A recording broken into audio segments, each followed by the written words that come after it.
It's your reflection looking back to pull you down. So are you gonna die today?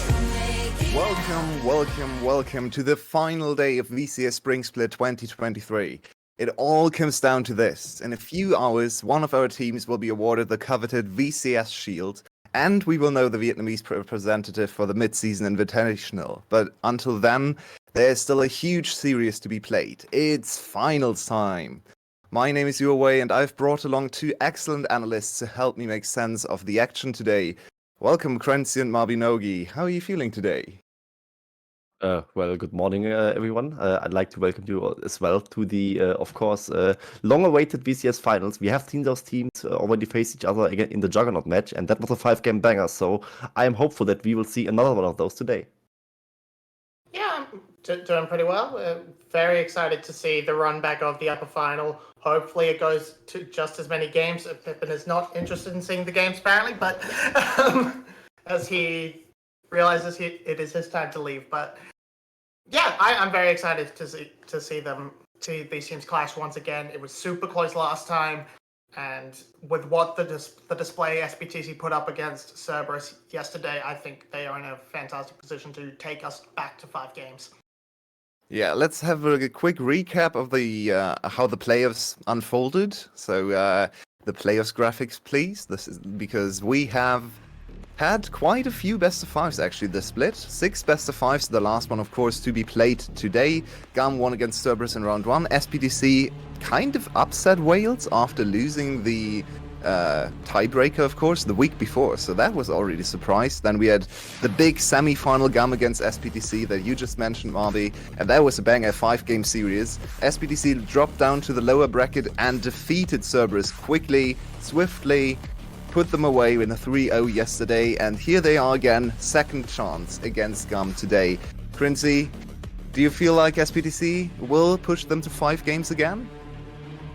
I definitely hope so, and I mean the statement series from yesterday is definitely telling us much. I mean they absolutely demolished Cerberus, and I hate to say that, but it was not even remotely close in the bigger scheme of things. And I think, I mean, just depending on what they really played up against GAM themselves last time, it was a very close series, and they kind of fumbled the execution in the last game, starting from draft, going all the way to the Rift performance. But I think in general, they kind of have the tools in their arsenal to really make it a competitive series against GAM and potentially even win the title for the first time.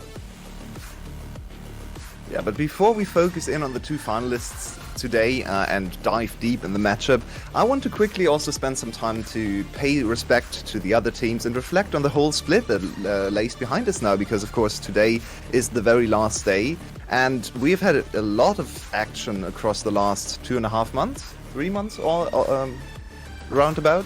Mid of February we started.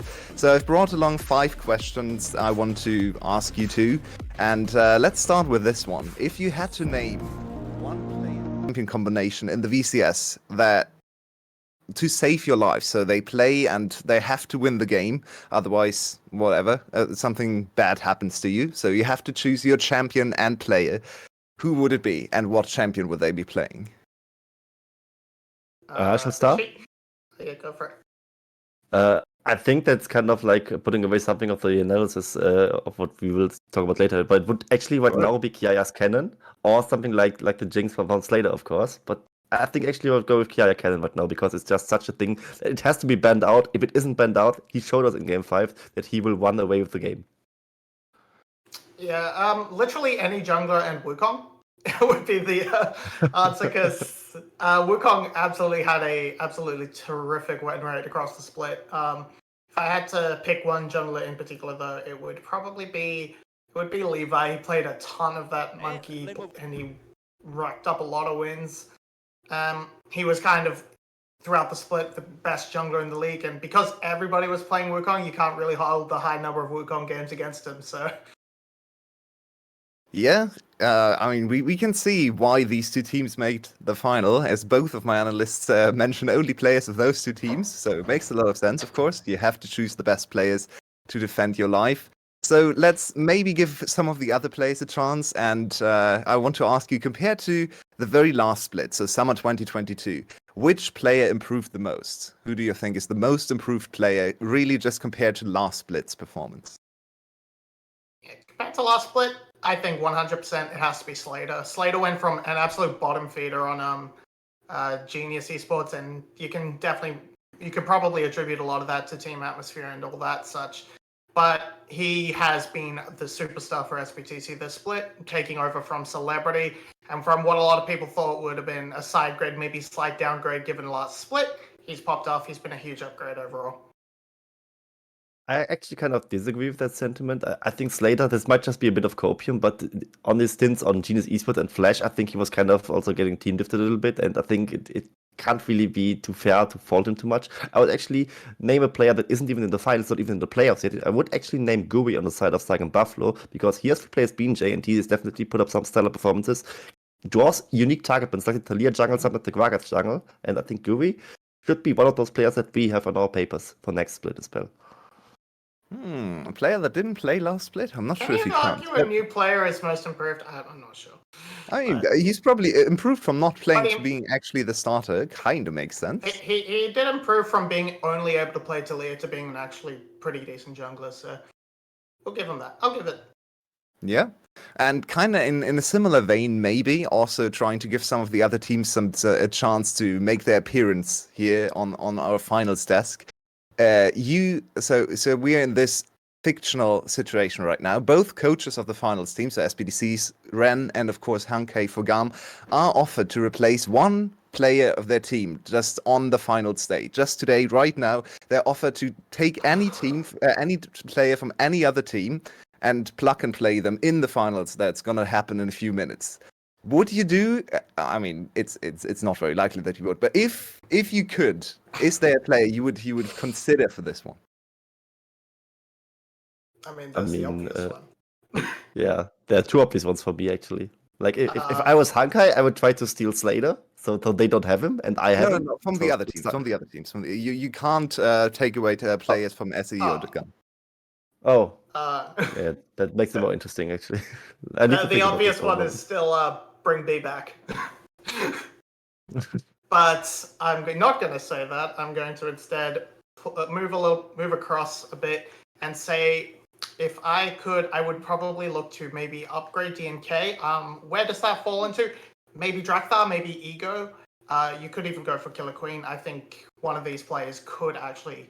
I would maybe fall into Drakthar from what we've seen this split, on the basis that as someone like Ego on a team with a history like SBTC is we saw what happened when Yujin played for SBTC, is all I'm saying, and that whole roster could explode once again. So, and adding on to that, Ego didn't really have a good split, right? He played 7 games, lost 4 of them, and Drakthar also replaced like his unique signature champions with the Viego and the Kin, but he's just a better Ego right now. So if you would pick a service jungler, I think you would pick up Drakthar instead of the Ego for the side of DNK. But if I was GAM, this might also just be the inner service fan of me. I would maybe still replace Style with Artemis just to have him in this Starstruck roster. I think he would work greatly with those guys.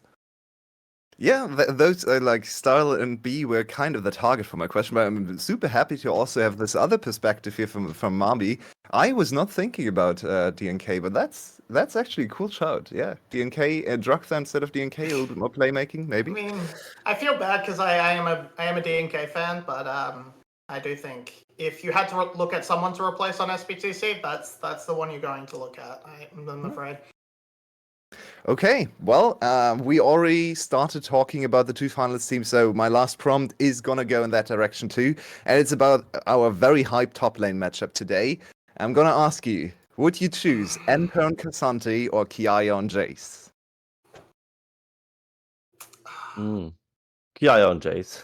I think Kiaya is just the best carry top laner in the league, and I think him getting, if he doesn't get Cannon, which I would assume for today, I think his Jace would like be the next big pick that I would fear if I was Wem or anyone on SBTC's lineup, and I think he's just so disgusting on the champion. Almost turned around this game one that's Cerberus took against GAM alone with his Jace performance, where he even got in a situation where Pan was fed a double kill very early on, and he still came back from that one. So that's a very scary prospect in general, and I think his Jace just a bit different. Also, Jace in general, he's just more of a solo carry champion than Cassandra is. While Cassandra is, of course, also to some extent a carry, he's less scary. Like you can expect like a Jace to completely win over a game on his own. With Cassandra, it's a bit harder to imagine. Yeah, I think in the context of the actual teams, I think Jace for Kiaya is a little bit scarier, and I can't disagree with anything that has been said by Grincy. However, I will say I want Emperor on Cassante on the basis that I think Jace is stinky and I don't like him very much. All right. All Not that right. he's Disagree. bad. I just think I just am not a fan of that champion and is on a level. So So Cassante's fun to watch.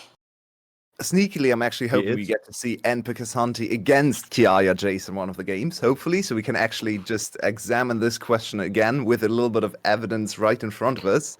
But let's take one final step back and look at the regular season records, because of course this was once again a really good split for GAM, the second best record they've ever achieved. Of course, it's also a flawless record, 14-0. The game score not quite as high as last spring, where they actually went 28-2, I believe, in games, so slightly better in game score, but they went 14-0. They won all their series in the best of threes. They're still undefeated on the year, the only team in pro play to achieve that. So this team, if they win today, they will go to MSI as completely undefeated in series, which is a feat. I think only T1 last year might have achieved that. So that would be legendary. To MSI, I mean, you have the. I'm pretty sure. I think the Flash Wolves might have made one MSI. I'm not quite sure when they had their undefeated, but yeah, it's a pretty rare occurrence for sure. And on the upside, SBTC finally sort of coming into a spot where they are pretty comfortably a top of the table team, coming in third based off a tiebreaker. That's pretty insane. And then they came back, beat Team Wales pretty handily in that first round of playoffs. So all in all, it didn't really matter where they ended up in that second, third tiebreaker. So it just came out as they can claim they're the second best team pretty comfortably. And that's a scary prospect in a different sense as well, I think, because like the difference in the regular split, just results-wise, between GAM and second place teams, which were SBTC and Wales with like 5 match score wins less than them, is as big as the difference between Wales and Team Secret, who were like second to last. So in that regard, it's just so insane how far ahead they are in the regular split alone. And we know that GAM also levels up in the most important matches. So putting that into factor just means that the difference would be even more insane. But I mean, with SBTC ramping up over this lower bracket one, they also look very scary. So it should be an exciting series. Okay, then let's put our money where our mouth is, and I want to hear the predictions, because everything just points to GAM, right? 14-0 in the regular season, undefeated, 16-0 on the year. They have been the dominant team in the past years. They have Levi, Kiaya, Kati. Everything is GAM favored, right? So surely you all predict a GAM win. Is that correct? Can we bring up the predictions here? What's to? Ooh, there's one pink little chicken in there. There's a slight incorrect on mine. It just changed. It's 3-2. There we go. I think we will be taken back to a 5-game series. I think it'll be super close. And then the rule is you just don't bet against GAM. So that gives me them as the third point. But in my heart, I kind of want the upset to come through. I kind of want a new face at international tournaments from the VCS. So I'm betting on GAM, but it could go either way. I actually think that it's not just Double Fox prediction, but also like the prediction of most of our broadcast talents, considering what our heart really wants to see today. And that's a 3-2 for the sort of SBGC, with, of course, just wanting a new champion for once, showing a new team to the international audience, of course. And an upset win would, of course, be a banger, especially in a 5-game series. But I just went for GAM for one reason, that's just that I just know how clutch they are. Betting against GAM just seems like absolutely ridiculous, considering the history of the team within the VCS. But if like yesterday when I was doing my preparation, like all the hard facts on paper were actually pointing towards SPTC from my side. So I was very hopeful to see that they really do well. And I think if they just have good prep on their own, just do well drafts and not that they did in the last game 5, for example, against GAM, I think that they should have the edge on paper. But I mean, the paper doesn't mean too much. We know that much. Oh, but now we need to talk about that. Okay, so You say when you think that they actually have the edge on paper, so I want to double down on that. How did you come to that conclusion after they lost all the series against GAM in the whole spring split? Yeah, it was close. It was always just one game difference, but still, they're 0-3 in head-to-head. So, what makes you I say mean, that, just Quincy? you are an ADC main, so you probably understand that. But their ADC is better than the ADC from the enemy team. It just starts right there, and they had a It's a pretty bandit good fix to thing solve to the have, mid lane yeah. problem. Yeah, they had the bandit fix to fix the mid lane problems, and if it goes late game, you just bet on the team with a better ADC, and that is SPTC today, likely, assuming that Style doesn't get his stuff together today. I do think draft mistakes were a big part of what brought down SBTC as well, especially in that game 5. That blind Akali kind of coming out of nowhere. It wasn't blind. It ended up being that counter pick as a top lane counter pick, but that was just a weird one. A top lane Akali has been dead for ages. Enpur tries to pull it out and it doesn't. It goes pretty miserably. So I think trying not to get in your own heads and try and 3,000 IQ yourself into a hole is the way to go. And the drafts looked a lot cleaner, a lot better against Cerberus. The play looked a lot cleaner, a lot better against Cerberus. And hopefully, and if SBTC doesn't get in their own heads, I think they can do a pretty good number against GAM. So one thing that is really obvious when you look at, or even just thinking back to the series, but also if you look at the stats between, or the picks and bans between GAM and SPTC just 2 days ago, was how important some of the champions are for SPTC's success, right? We have the Tristana in mid lane. They only won games with Tristana mid lane. They also relied heavily on Slader Jinx. And you can also see some patterns on the other side for GAM, but they managed to kind of break through some of their patterns. They are still very heavily indexing into Zeri, into Lissandra, and into Nautilus. Those are the 3 key champions for GAM so far in their playoff run. So from the draft perspective, let's say, Quincy, you can choose your team first, I guess. No, I'm going to. I have to make pick you choose. SPTC, right? Okay, yeah, I wanted to give you an SPTC anyway. So if you're SPTC here, what do? Do you attack GAM's strength, or do you try to counter GAM's preferred draft and just try to come up with yet another Tristana-like pick for DR1, for example? I mean, assuming you can pick Tristana, you just pick it. I mean, that's just no questions Sure. asked, basically. Assuming you're Westside, you have to ban the Wukong, because otherwise that just gets B1 by either of those teams, I think. And you have to ban away the Kiaya cannon. And on the other side, I just think that you just try to run the Jinx Tristana system as good as possible again. I mean, of course, I would assume that the Tristana will be banned. Otherwise, I could see them. What they did in the first series was banning away the Vi from Levi, which I think was a bit bizarre because his Lee Sin was just as good, if not better. I think you can drop the Vi ban. Maybe if you're afraid of Vi into Jinx, you just pick it for yourself. And assuming they pick this mid lane jungle duo with Galio again, which has very high kill pressure, and also their mid jungle duo seems to be like the stronger one of those two.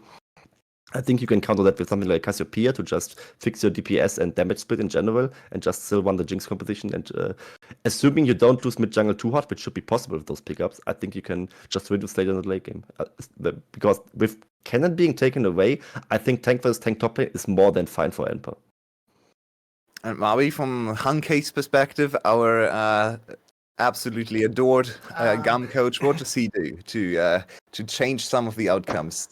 So I feel, I mean, the classic Varus has been an answer, and I feel something along those lines. The things that get a lot of lane priority for Xin to work around, for Levi to work around as well, and then at the end, Style can play safe on. He can play safe on a Lethality Varus. He can play relatively safe on a Zeri, but like things like Zyra as well could be big. Ashe ADC, if Zin's willing to reach a little bit deeper and pull out something like the Seraphine, could play a nice utility role as well. So something like that for the bot lane, and then you put your focus into the top side. You can put Levi on a carry jungler. That's a flexibility he has over DNK that I think you can try and exploit. We saw that with the Kindred. I think you can take that further as well. He's pulled out Nidalee. He's pulled out Graves in the past. Not necessarily the split, but yeah, I think he can absolutely play a big carry threat. Generally, they've been relying on Cardi as a sort of support engage with Lissandra and Galio, and I think keeping that up, giving a safe AD carry, a mid jungle with a jungle focused carry, if you can secure that, and then Kiai can respond to whatever Amp is playing on the top side is on a red, especially on a red side is fine. Let's actually hone in on one of the players that is maybe the newest addition to all these veterans. Of course, on GAM's side, all of these players have played finals before. All of these players have won finals before. Even Zin coming back after his stint on GAM back in the day. So they are experienced, they have played in stadiums and so on. But on the other side, most of the players are also quite experienced. Of course, we have Dia1, multiple finals, we have Slader winning multiple titles, same goes for Palat. But there's one player on the SPTC lineup who is quite new to this whole endeavor, and that's Enper. And I feel like Enper is actually a really important player here in this matchup, because if he's on top performance and can really stand up to Kiaya, put pressure on him, maybe even solo kill him a few times, that could really break that top side domination that GAM brings to the table all the time. But will he be able to deal with the pressure? What do you think, Crincy? I hope, because I mean, of course, want to have a very competitive series over there. As we see the draft already starting here, I think they will just probably put him onto Cassandra or on anyway if that's left open. And here we see the draft already starting, and the Jinx actually not being first picked by them, which is of course a response to Standard being banned away. They just changed their system. To some extent, at least, in just running a different DPS system over there. And they also banned away the virus, which I like, because that was like the ban and fix from GAM's side that we addressed earlier, to just still generate pressure for style, despite being maybe the weaker AD carry on the patch in general. And of course for them, to just pick the Jinx for themselves. Yeah, definitely. I think the stat is the Zeri pickup rather is basically an answer to a adaptation into style specifically, but they will end up giving over the Jinx, which style is by no means bad on, and Wukong does get through for the side of GAM. Now this means great team fight impact, and a bit of a not quite sure, but they feel like they want this Paris out of the question, and they're comfortable taking something like the Vi into it. And it's just SPTC definitely weighting the Vi into Jinx very highly, because they had the choice to pick the Jinx for themselves. They were giving away the Wukong as a bait, I think it's what they was assuming, and they were just giving that away to Levi, and they just think Vi into Jinx is that strong, and they are just trying to pick the Zeri for the side of course later in this situation. DNK looks so good on Gragas, so they're, in my opinion, just changing away way too many things from the working system of the last series, but it might just work out. I mean, if they really have a good read on the meta, this could work out greatly for them. Also, mid jungle was kind of a problem in this Juggernaut match, and they now have REVI, which is very strong. Yeah, just to be a little bit of a stats guy here, because I'm hosting today. Levi, 13 games on the season on Wukong, 1 loss, 12 wins. Yeah. Giving over Levi Wukong, as Marby pointed out in my earlier prompt, it's almost 100% victory. It's more than 92%. So this is a scary, scary opening draft in my opinion. GAM getting a lot of favorite champions, and once again it's the Lissandra on the red side as well. That's the 6th Lissandra game for Kati. It's a crutch in their playoffs run. Yes, SPTC has been able to break the winning streak. They were actually the first team to win a game against Lissandra in this playoffs, but still, it's a very reliable composition for Kati Levi here. I think running this secondary ban strategy against Kiai's second round ban strategy against Kiai is setting it up to basically say we don't think Wukong if Kiai doesn't get enough carry, we have more than enough kill threat onto style that even though this mid jungle duo is strong, if we get to those late game team fights, we only have to worry about one thing, and that is kill Jinx. Now, of course, Fiora and things like that are still available, so Kiai has options for damage, but it has to be a little bit. His big ones have been taken away for sure. And I actually agree, Yuri. I think it's just maybe Rem and SPTC reinventing the wheel a bit too much, because every jungler in the VCS has been performing so great on the side of this Wukong pickup, but Levi, of course, is just even scarier than the other junglers are in general. So I think this might just be a gamble for the first game, and they will change it very quickly if it just runs down south in the first 20 minutes. And I agree with this Braum pickup. It's very good into the Nautilus and just nullifies the champion in general, but the Nautilus also, in his own rights, a very great pickup against the Zeri. Just having this guaranteed targeted lockdown onto the Zeri without baiting yourself like the Vi could sometimes do against the Zeri is a very good answer to nullify the impact from Slayer. Is that locked? Oh, that is locked. Yep, there it is. You came in a bit. The update for Gwen came in a bit late, but yeah, that's going to be a bit of a carry matchup for the top side. Fiora, of course, will be there to supplement damage, but as mentioned, as I said before, definitely not the big team fight threat Kiaya has performed on. That said, he does have a pentacle on Fiora, so maybe that doesn't matter all that much. But compositionally, I like the idea of the strategy for SBTC. I don't necessarily think it will work because there's still a lot of comfort for GAM. But I like the attempt, and I'm willing to give them the benefit of the doubt and say they might take game 1. Okay, Marvel, you're already with the prediction here. Crincy, just quickly add yours to the mix as well. Do you agree? I agree. I think Hankai won the gamble with the Wukong being left open on red side. Wukong not being taken by DNK. It might just be an exposure, and I think I see what SBTC wants to do, but I also disagree. I think GAM takes game 1. And with that, we're ready to jump onto the Rift, but before that, we want to introduce our finals casters, Kerix and Rebel. Take it away for game number 1. Thank you very much, Your Way, and I am so excited to be back for another VCS Finals. It feels like just yesterday that we were doing the summer split to decide who goes to Worlds, but now we have to decide who goes to MSI. Rebel, how are you tonight, and how do you feel about these drafts? I'll be honest with you, Kerix, this is a boring game 1 draft. Like, these are two teams that I feel like every one of these picks have been taken by these two teams to start things off, and I think it's because they're both a little bit concerned walking into this one. They went a full 5 last time. They don't want to reveal their hand anytime soon, and I'm guessing our meta develops a lot more after this game, so it's just about getting your feet underneath me here in our first finals. Yeah, and I have to say, it's a bold play by SBTC saying, hey GAM, here's your dream composition. Because if they win this game, that must destroy a lot of GAM's plans.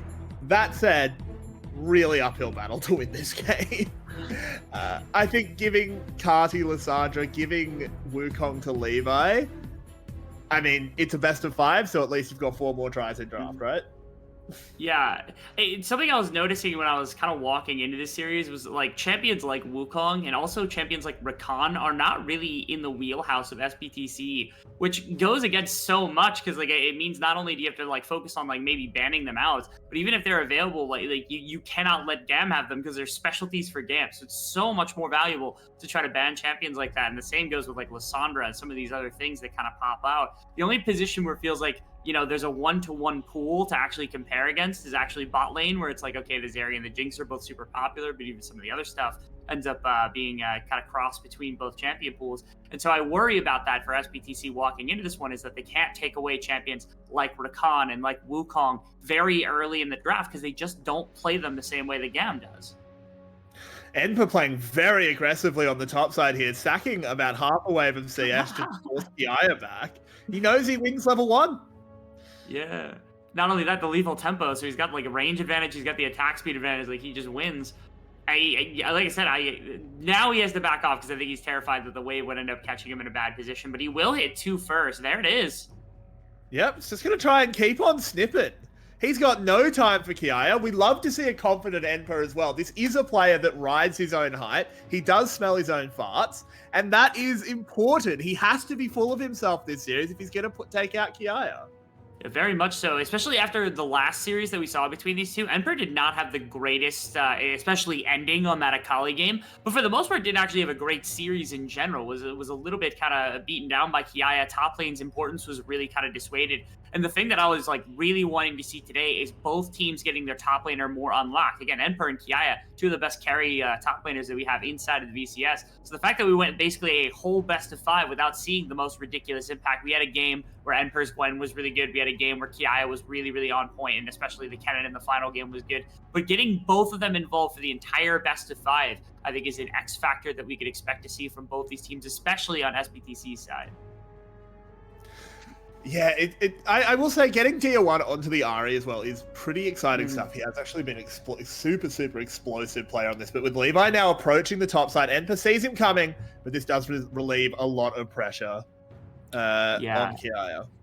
The wave was on the other side, so Kiaya can just kind of jump and keep the wave where it's at. And you're going to need some kind of assistance, but Levi being on the Wukong, it prevents DNK from kind of operating in the same capacity that you normally would on the Vi, because the champion just beats the Vi in the 1v1 really heavily. In fact, Levi using this pressure to walk into topside, go after the Grump. He saw that he's level 4 to the level 3 of DNK, as DNK's clear has not been the most effective, and yeah, there's the engagement.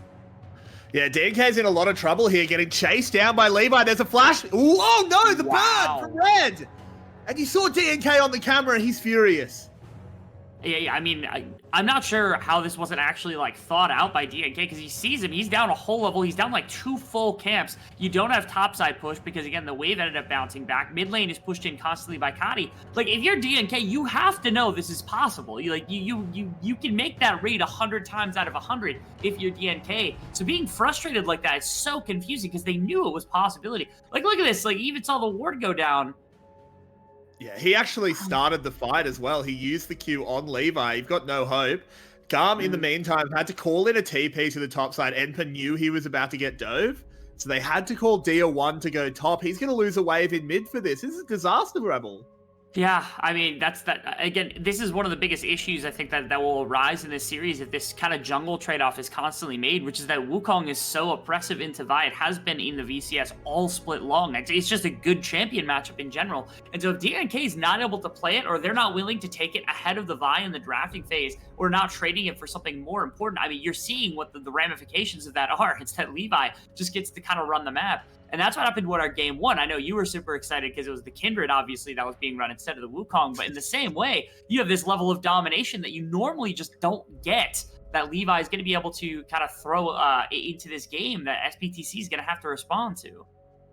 Yeah, I mean, this is something that I was talking about. As much as I was very hyped as a Kindred main to see it, I really didn't think that it was actually the Kindred that meant anything. There was any jungler that Levi could flex on with Kati on the Lissandra to back him up. This is so crucial. It's why I said before that I think SBTC, whether they've done it intentionally or not, this is GAM's dream draft. Mm-hmm. If you can beat them or at least play them close in this game 1, that does a lot for SBTC. But you're also running the risk, and so far this early game is kind of leading towards this, of just getting owned. Yes, it's not great. Your common Carrick's W take of saying, oh, it's not the Kindred, it's just Levi absolutely crushing in the jungle appears to be coming to fruition pretty heavily. The one big difference is that you do have this top lane matchup that Enper is crushing pretty heavily against Kiaya. The defense of the Fiora hasn't come out, and now even DNK might be getting involved in the action. And again, unlocking Enper, to me, it does bode well for the chances of SBTCE, because it's the place that they were missing most in their previous series against GAM when they went all 5 games. So even if this goes poorly because of everything else kind of happening on the map, if DNK can't really recover heavily and neutralize, at minimum, it shows that they are trying something new and keeping in consideration that Enper has to be a weapon that's available on the map. However, in the meantime, we're not seeing it on camera, but you can see it on the mini-map. It is going to be picking up the first dragon. We can see it now. The Hextech Drake will go over to them. They just had so much priority in the mid lane. And with DNK trying to make a move up towards the top side, that was free for GAM, so they will be the first ones to tick off an objective. Yeah, not always my favorite. Giving away dragons, especially early on in the game, they're valuable, but they're not as valuable as they were, obviously. But to me, they're still insanely good, especially after the Rift Herald nerfs. Trading those objectives or trading the pressure for those objectives just does not ever really benefit the team that ends up getting the Rift Herald, at least from what I've seen, or it's a lot harder to make that manage happen. So if you're on the side of SBTC, I know they don't have the greatest of priority on bot side. They got caught on a really weird timer because both bot laners were actually down in bot lane, and I think it was actually Style who left later than Slater. So they were expecting to have the ability to push out the bot lane, then maybe step up into the Dragon Pit or something like that. And instead, it was just that jumped timer by Levi, which, again, I think caught them for a little bit of a loop, especially now that even now Levi's back to topside and could actually make a defense for the Rift Herald happen if they decide to actually make that commitment go about. I also think we needed to see a little bit more dynamic play out of DNK, because I think going top at that point makes a lot of sense on a holistic level. You do want to try and set up a dive, but unfortunately in this game you're playing Vi and it's a Fiora. That is undivable. You just can't do it, particularly with a Gwen as your top laner. You just don't have the CC. It's such an easy riposte against the Vi. So he needed to be on the bot side. The fact that he was on the top side there and it was undivable, I think has really punished SBTC, and it's leading to this gap. I mean, the only thing you can think is that, DNK's there, even if he can't dive. If Levi decides to mosey his way up topside and try to punish Enper, then the defense is there from DNK, which is maybe the thought. But, okay, now, SBTCE, again, I always love taking us back to 2021 winter where we're flipping on Rift Herald every single game because we got 5 members up here. Even the Jinx is going to be redeploying from base to try to come, show up as well. Both supports are... No, actually, I tell a lie. Only Xin is level 6. Colette does actually not have access to that Glacial Fissure, so I don't think you want to take a straight-up fight here, but this might just lead over to GAM getting it for free. DNK's already Vault Break it out. And yeah, SBTC are just giving this one up. It's a really weird call for them to have all 5 members kind of throw themselves up at the top side of the map, only to then just immediately walk away. A part of that might have been the fact that it is a level 6 coming in for Xin, so they have an entire ultimate of just pure unadulterated advantage on the side of GAM. They're also down about 1,000 gold, like at this point in the game, which is just farm advantages in the one kill at the beginning of the game that they're able to push.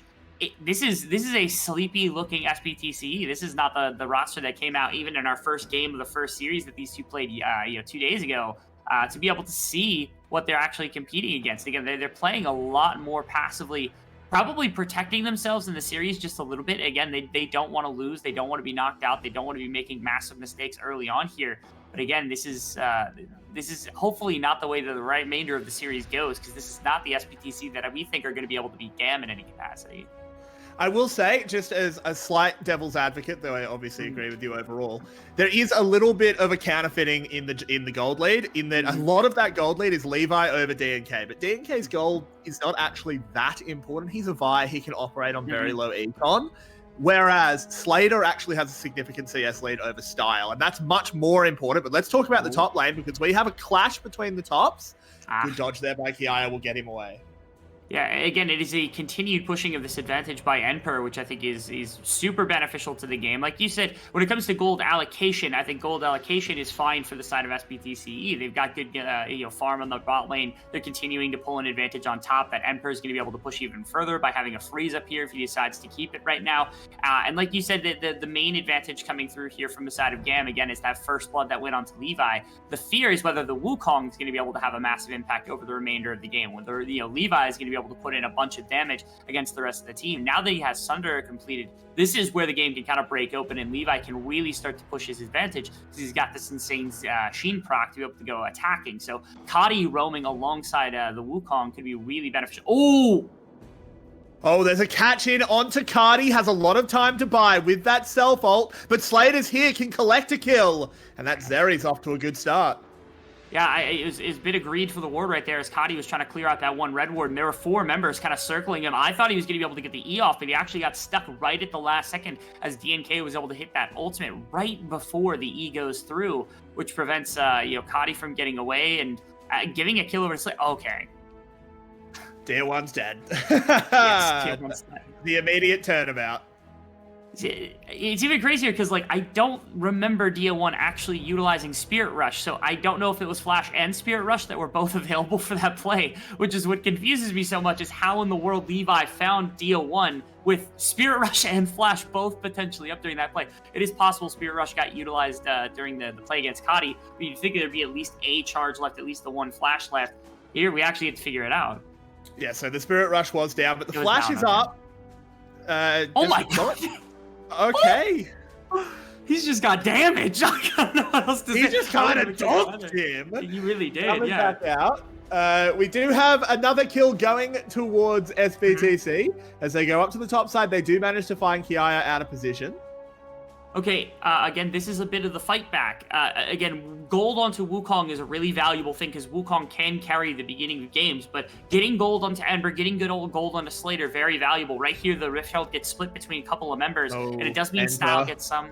I think he has to try and fight this out and get that spell vamp from the Leeching Leer. There's the claw coming in, and Kadi will clean him up.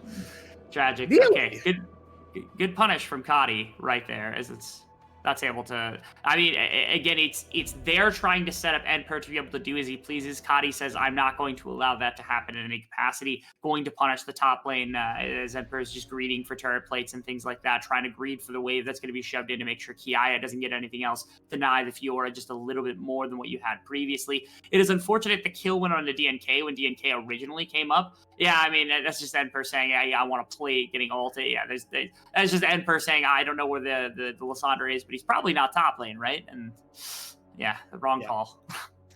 Unfortunate stuff from Emperor. He does put on a valiant effort to try and get away, but there's no real hope. Lysandre, a little bit too much chase down, a little bit too much damage. But I mean, it doesn't really change the dynamics of the top lane matchup. It's not like Kiaya benefited from that in any real way. He will still be able to bully this Fiora. It's just a question of how long he's going to be able to bully this Fiora, because the Fiora is not really picked for lane in this matchup. It's more picked for being able to run an extremely strong 4-1.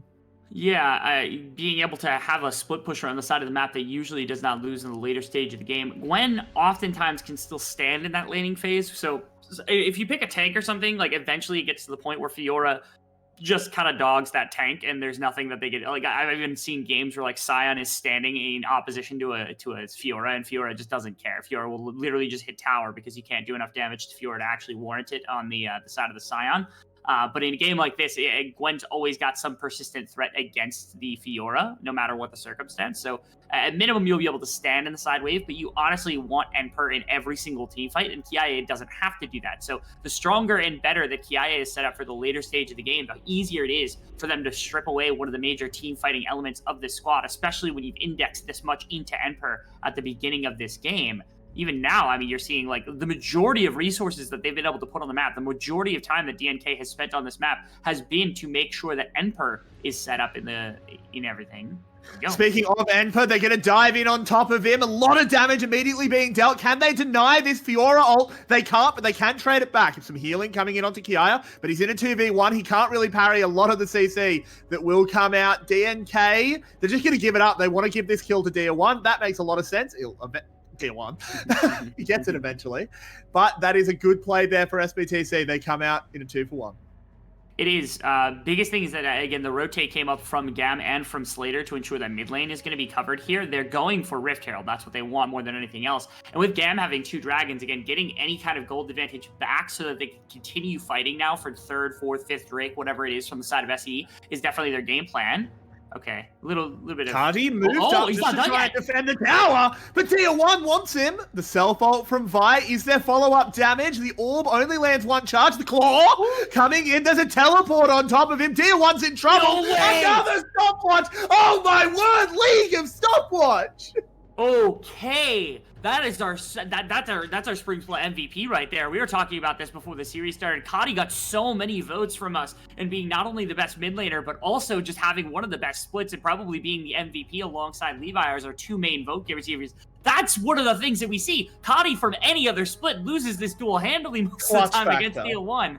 Yes. Okay.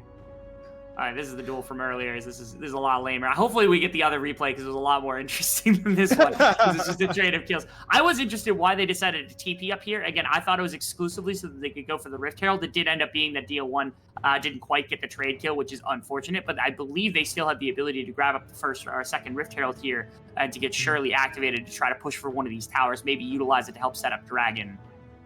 Oh, they've gone for the engage. They found a path onto Style, but now DNK is just way too deep. You had to know the Cyclone was coming in.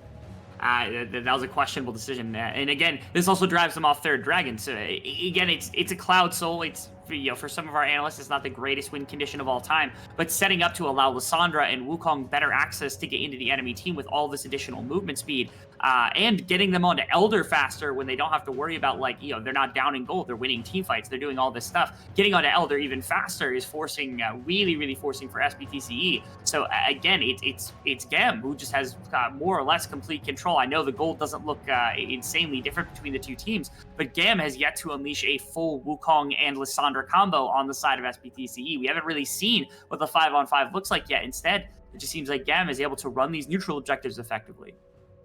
I'm also, whenever I see the Carti and Levi core getting really strong, I get really worried because I think it's just going to get Style getting so much protection. He's on this Jinx, and like, I understand, look, Zeri's on the other side, they're both abominations, but right now I do think Jinx is the more disgusting champion, and if they can't get through the Lissandra and Wukong frontline, you are just never killing the Jinx, and he's just going to get pentakill after pentakill.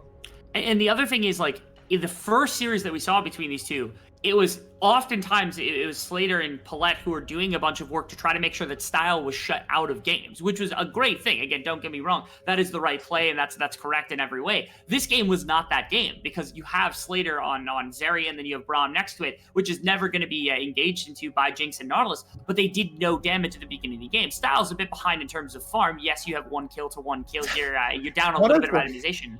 Honestly, it's worth pointing out that he's at 212 CS at 19 minutes. Yeah, Slater is going hoovering up the gold. He is absolutely crushing it right now. And again, part of that is the superior support matchup means that there was a free laning phase for this area more than anything else. But Style not being shut out of the game means that, again, that team fighting is going to come through. The Jinx, like you said, with all the power they've got, is going to be beast. A catch on to Paulette. DNK is getting depth charge. They're going to try and turn around onto Kiaya at the same time. Enpa will find him with that last charge of the ultimate, but now they need to find a way out unless they want to call the fight. Levi locked up. Same time onto Dia1. On the other side, DNK is going to go down, but now Slater can join the fight. Has the ultimate running. Enpa will fall. Can Slater make anything happen? He gets away from the claw. Dia1 on the way out. Rocket will miss from Jinx. Style getting crit down really hard. Slater trying to find him, but Levi moves forward, takes out Dia1. Paulette in some trouble. Carty's low. He gets stuck down there with the Q. Absolutely got him. Snuck a Q in there at the last second. But that's not much in terms of recompense here for the side of SBTCE, as GAM just kind of runs them in this fight. Really unfortunate that Slater could not continue, because that was where the real money was going to come from, was Slater being able to access the rest of the team. You saw how quickly he almost brought down Style, but not being able to step into the team, the threat of being brought down by Lysandra. And it all starts with, like, again, so much that gets burnt against Kiaya here, just to make sure Kiaya starts, which means Emperor doesn't have the big ultimate. Dia1 is already down one of the Spirit Rush charges, and everything else kind of going out. DNK more or less tries to split the team and then run away to the best of his ability, but that just means that there's so much better collapse over to Emperor, to Dia1, and soloing out a lot of these members. Not even going to talk about the hook in the middle of nowhere that Zin was trying to grab Slater with. That could have been a really, really big fight win, because you can see, again, Slater's putting out crazy damage, but one by one, the members of SBTCE gets picked off by Levi, by Cotty, and by these members who are able to generate these kind of individual pick moves. Again, were not for that one Braum Q at the very tail end, that was a disgustingly good fight from GAM that got them so much.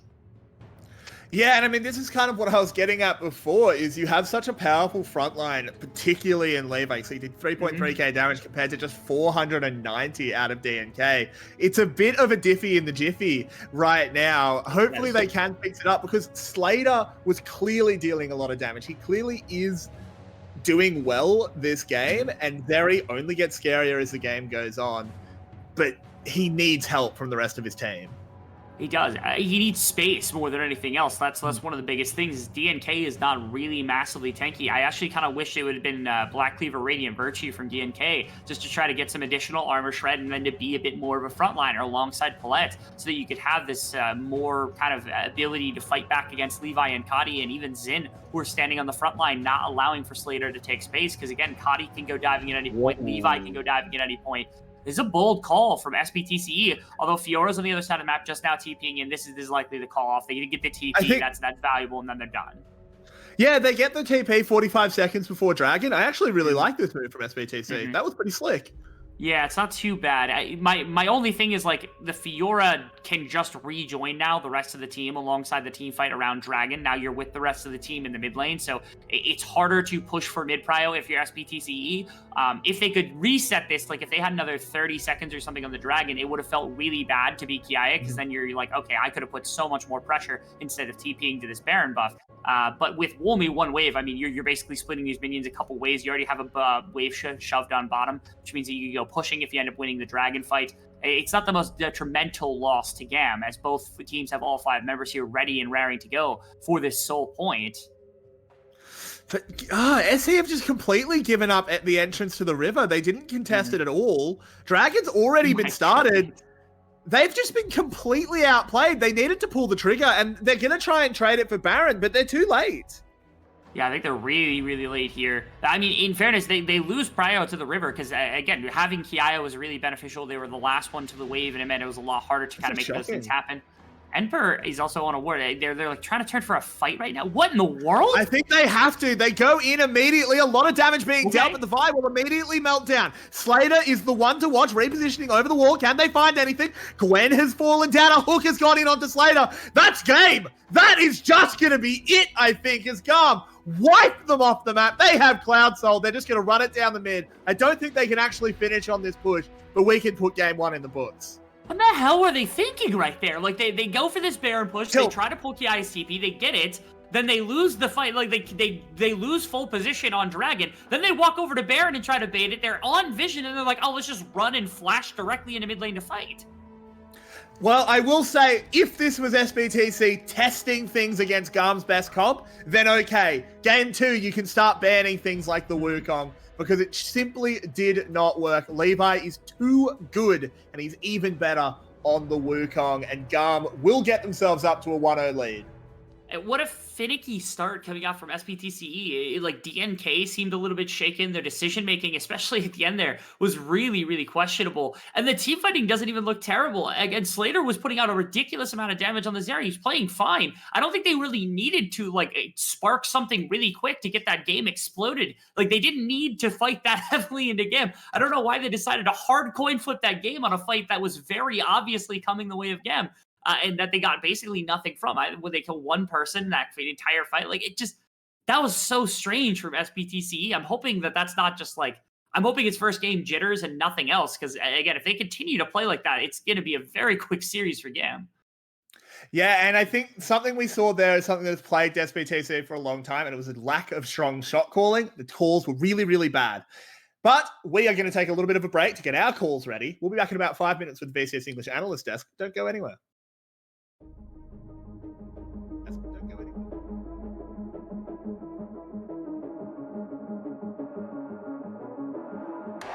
Welcome to the world, no heroes and villains. Welcome to the war, we've only begun. So pick up your weapon and face it. There's blood on the ground, go and take it. You get one shot to make it out alive. So higher and higher you chase it. It's deep in your bones, go and take it. This is your moment.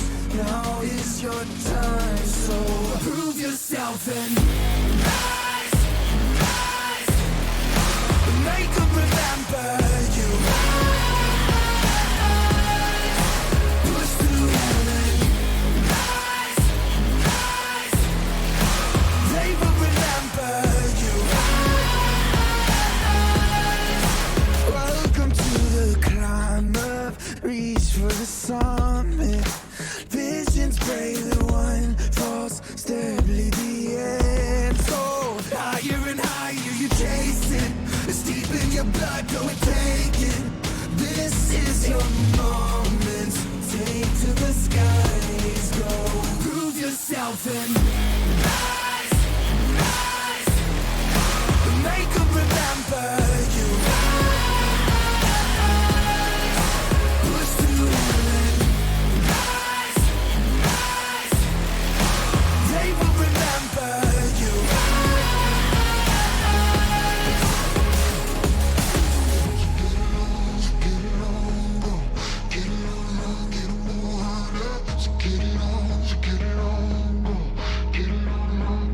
It is you fight among the dead beneath the dirt. Or do you know yet? Or do you want it? And when the giants call to ask you what you're worth, do you know if we don't die? Prove yourself and rise, rise. Make them remember you. Push through heaven. Rise, rise. They will remember you. Prove yourself and rise, rise. Pick up your weapon and face it. Rise, deep in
Welcome back, everyone. After game number 1, GAM with a dominant victory, probably the most dominant in all the 6 games we've seen these two teams play each other in the playoffs so far. But just a quick reminder before you think it's doomed today, game number 1 of their first series was also quite dominant for GAM, so SBTC can strike back. We're back with our analyst desk, Quincy and Marby alongside here.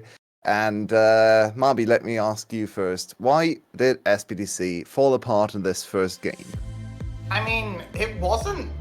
It was mostly there's sort of a panic in the decision making, bit of a lack of confidence around objectives. You can see pretty much all the Drakes just went towards GAM. They had pretty much full control over pretty much everything except the Rift Herald, because SBTC kind of conceded a lot of ground around these objective fights. They weren't willing to take them properly. And then right at the end, they just panicked, tried to beta play into Baron, but didn't actually clear out vision, then tried to full engage whilst on full vision into GAM, and just that was never going to work. They didn't catch anyone out of position, face checking or anything. They just jumped on them and lost. So I feel it was a mental issue rather than a lot of play. We saw good performance coming out from top and bottom, but jungle got hand diffed a little bit. Levi on one of the best champions in the league right now. DNK just not having a good game coming in to start off this series. Really let GAM get that small lead and put the panic into SBTC early, I think. Yeah, and if you look at the stats here, it's kind of surprising to me how little damage came from that Zeri. But of course, she kind of needs a little bit more time, one more item, and maybe would have had the chance to carry some team fights in the bot lane fight. It got kind of close. Slater had a decent attempt there, just trying to really get going. Got on top of Style for a few seconds, but then Style just hid behind some of his team members. And in the end, he almost doubled the damage of Slater. So this Zeri against Jinx trade is something I really want to hone in on, because it was something that we already saw in game number 5 when these two teams played against each other. We know Zeri is Styles' most comfortable champion, but is it worth first picking the Zeri here in this matchup for the side of Slater? Quincy, what do you think? The short answer would be no, and the longer answer would be I would have much rather preferred one of two things. Either you first pick the Jinx, so you at least get Slater on Jinx, and he should have the winning matchup either way. I mean, he was winning lane even in this game, which looked like kind of a rough game in general, right? The gold graph wasn't even telling the full story, right? It looked kind of, bad, but not that bad, but GAM was getting every which way. The whole top side was even on the more scaling side than the side of SBTC was, and still it was GAM being very controlling of the game from start to finish, basically, with DNK even being early killed early on. And on this question in particular, I just think as long as you aren't ready to pick the Wukong first, you kind of just have to go for the stronger AD carry that you played in the first Juggernaut match before, because that was a system that just worked. I don't think that SBTC needed to reinvent the wheel all that much, and they just kind of did and absolutely fell on their face. Yeah, the draft approach we see here is one that is very aggressive. So usually there are two traditional best of 5 approaches, right? The one is, okay, game 1 we do the most standard draft of all time and just see what happens, and we just face them and standard versus standard, and whoever wins probably doesn't have to change something. And the other approach is something we also see a lot of times, especially when one team thinks they have an edge, or maybe they're really far behind, which is a very aggressive draft with a special counter pick or some special. They leave open some champions of the enemy team and try to counter them with something they're prepared, right? So a really good example would be Vitality 2 days ago picking the Akshan. Last week, picking the Akshan in game number 1 as a counter and seeing if they can win the game, right? And I feel like SBTC is trying this secondary approach, not so much in terms of counter picks, but more in terms of, we will just let them have their comfortable champions and we try to beat them at their best, so they will then be in a really bad position. But I think it's time for them to just admit, okay, Levon Wukong is too good, Lissandra is too easy for Kati, let's just put them on their secondary champions and see if we can beat them on their plan B, right? Yeah, I definitely think especially the Wukong just needs to go. It needs to go. I think with the bans, I mean their bans were reasonable for the blue side, but that would be under the impression you pick the Wukong yourself. And when it comes to Jinx Theory, I mean, there was you could sort of just see the bit of an edge of it where Slater was just shorting his auto attacks, couldn't get Braum stuns off quite 100% as much as he would. So I think get him onto those actual traditional right click champions he looks a lot more comfortable on. And yeah, you're just gonna. I think you're gonna play a diff style pretty much every time anyway. So comfort for him doesn't matter. So I think just give Slater his best champions on Jinx or whatever those actually are. Xayah if it ever gets through, and then just make sure you're getting better matchups everywhere else. You can let Style and Zim get exactly what they want because Paulette and Slater can just be better. And that's one thing that I thought was very scary was, on the one hand, it was Style not even winning the lane. Actually, he was getting kind of smashed by Slater regardless, and he still doubled his damage. And not only that, it was Slater also being like the main damage carry on his own team, right? I mean, he kind of had to do like the heavy lifting over there, and still, like, I mean, with Ari in the top side, not really doing much after the mid game, he had to do so much and could do so little that it just speaks volume to. Despite him being mechanically very sound, he just wasn't in position to really be able to carry the game, and that's just ultimately something where SPTC definitely needs to work on. I think what they kind of misstepped in this was the following thing. They picked a stronger mid-jungle early game duo to kind of just band-aid fix that they are outmatched individually by the side of Levi and Kati in the situation, but they were still getting counterpicked, right? It was still Vi against Wukong. Wukong kind of just counterpicking everyone, and also Ari to Lissandra, which is far from fine. Yeah, and we focused very heavily now on the draft aspect, but let's also have a quick look at what actually happened at the start of the game, because, as you just said, the mid-jungle is really important, but this happened at the very start of the game and kind of was an indication of how the rest of the mid-jungle interactions would go, because it all started already with a huge outplay for Levi. Yeah, it's just, at the moment, Levi is able to farm a little bit faster, had the level advantage, and the red buff is, of course, going to do so much more for you in the skirmish than the blue. And it was a bit of a weird one, getting that early invade, being able to pick that up and take that away from the side of, deny that from DNK, and with that advantage, DNK was set behind so far. He could never really climb back into it, and he did a lot of work trying to get Emperor ahead as a counterbalance to that, but in the end, the impact of a Gwen just comes on a little bit too late to counterset how much impact Levi was doing early on Wukong, so it didn't work out. We do see a lot of Vi Ari going super strong in the mid game and getting off to great advantages, right? If you play them correctly, this combination has so much potential. There's so much CC, so much chase potential, so much 2v2, right? But if it goes wrong, then Ari is barely a champion because she doesn't deal damage. Vi just perma-dies in team fights, as she did in this game, so it's a very, very volatile combination, and I feel like maybe a bit too volatile. Quincy, would you think Vi Ari is fine if you don't have to play into Wukong from Levi? Would you say you can go Vi again for DNK, or do you want to see him on something else?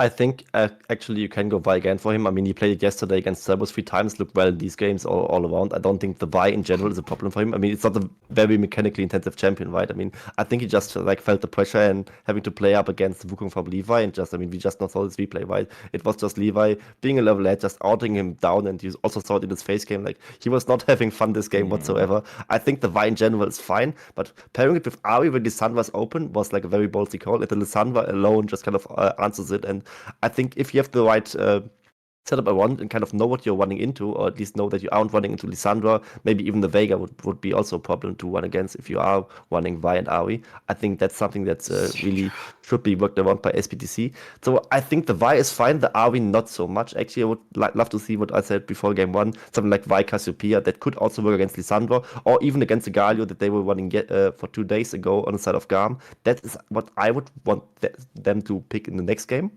Or if not, just go back to what worked, and that would have been like shift away the AD AP agencies and get Gragas for DNK again and an AD mid for the side of Tier 1. But with the Starla being banned, he has to resort to something like a Jace, I think. Yeah. How's it Yona? I can't remember. I think he played it once? I don't remember, but I just think you... Probably years ago, right?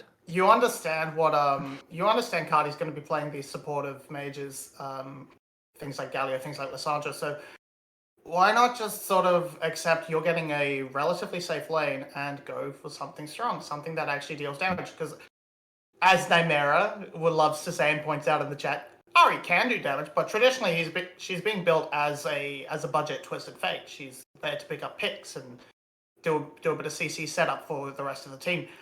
If you pick something more like a Syndra, which has had great success in the series, in the whole playoffs as a whole, just something like the Tristana fits that mold, something that DR1 can actually carry on and get a pretty comfortable laning phase on to. I think you just accept that. So, are we in draft? We are in draft. GAM is on Why blue is Wukong open? and Wukong is first pick. Okay, that's game number 15 from Levi. He's 13-1 so far. Alright, pack it up. So how do we save this one side of SPTC? It's like, I mean, Wukong is through. Like, there's no way around it. You can't change the past. I would now go with the Gragas road again, and I don't like to see the Sejuani so early on again.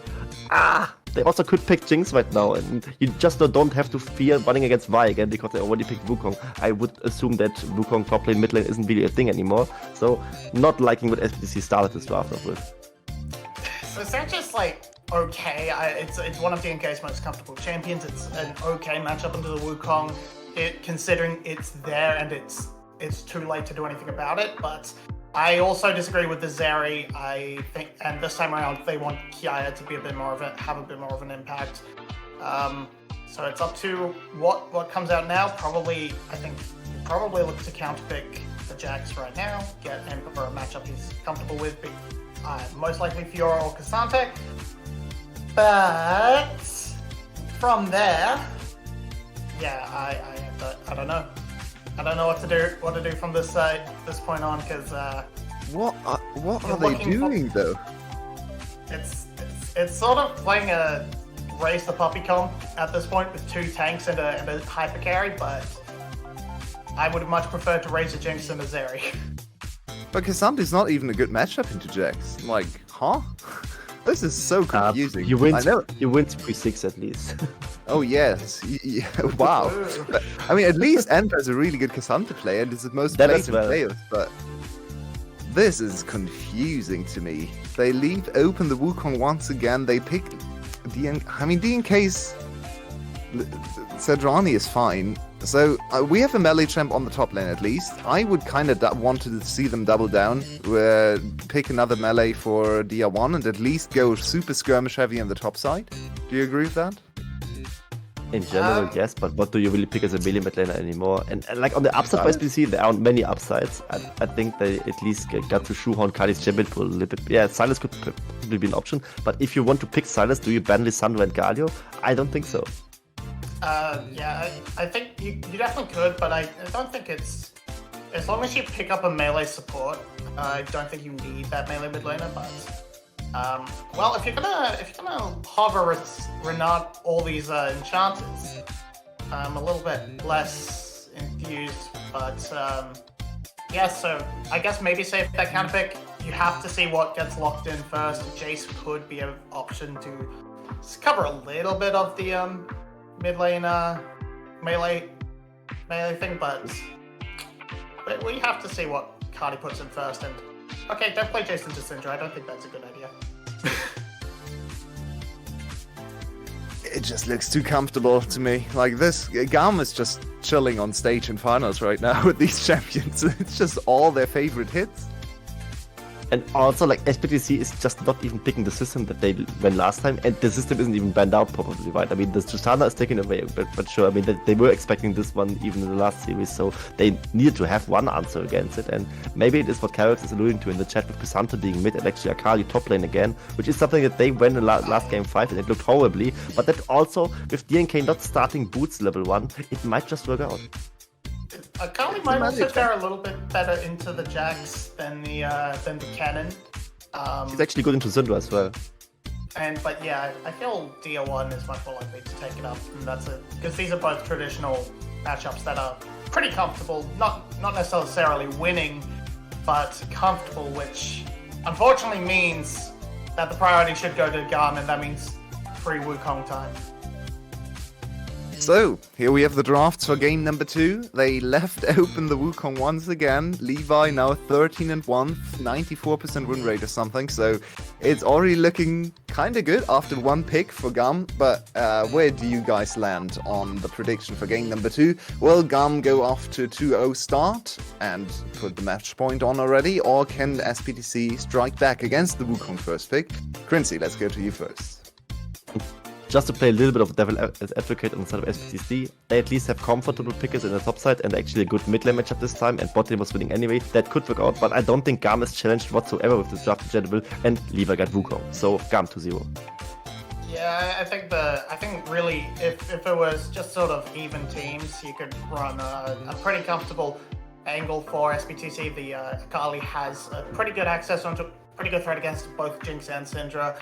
Zeri can, of course, pop up with a big front line to stand behind, but I'm worried they're not going to be able to get to that stage for those carries because Wukong is going to wreak havoc. Well, looks like everyone is on the GAM side. They got the Wukong again. Let's see if they can bring it to match point after just 2 games with very, very strong performances so far. And we have 2 more really strong performances in store because Carrix and Rebel on the mic will bring you game number 2. Rebel, I have a question for you. By the time this game ends, who will be the bigger monkey? Levi or SPTC's coach? I'm gonna probably say SPTC's coach is what I'm gonna say here. We have a particular case of potential Voshaden on the side of SPTCE minus Slater. I mean, even that, like if Slater gets shut down, they have no damage in the regard. There's all this comfort that goes over to the side of GAM. Even the jungle matchup, which I actually don't hate nearly as much. I think like Sejuani's normally fine into Wukong. It's actually better to take Vi into the champion. And while I don't like the concept of giving Levi Wukong, I think DNK is actually a really good Sejuani player. The playoffs hasn't been the greatest, but during the regular season, it was one of his more kind of influential things. But giving Kiaya Jax, giving Kadi Syndra, going back to the it's like they don't know what this team is. It's like they're drafting blind for some reason, and I just don't get why.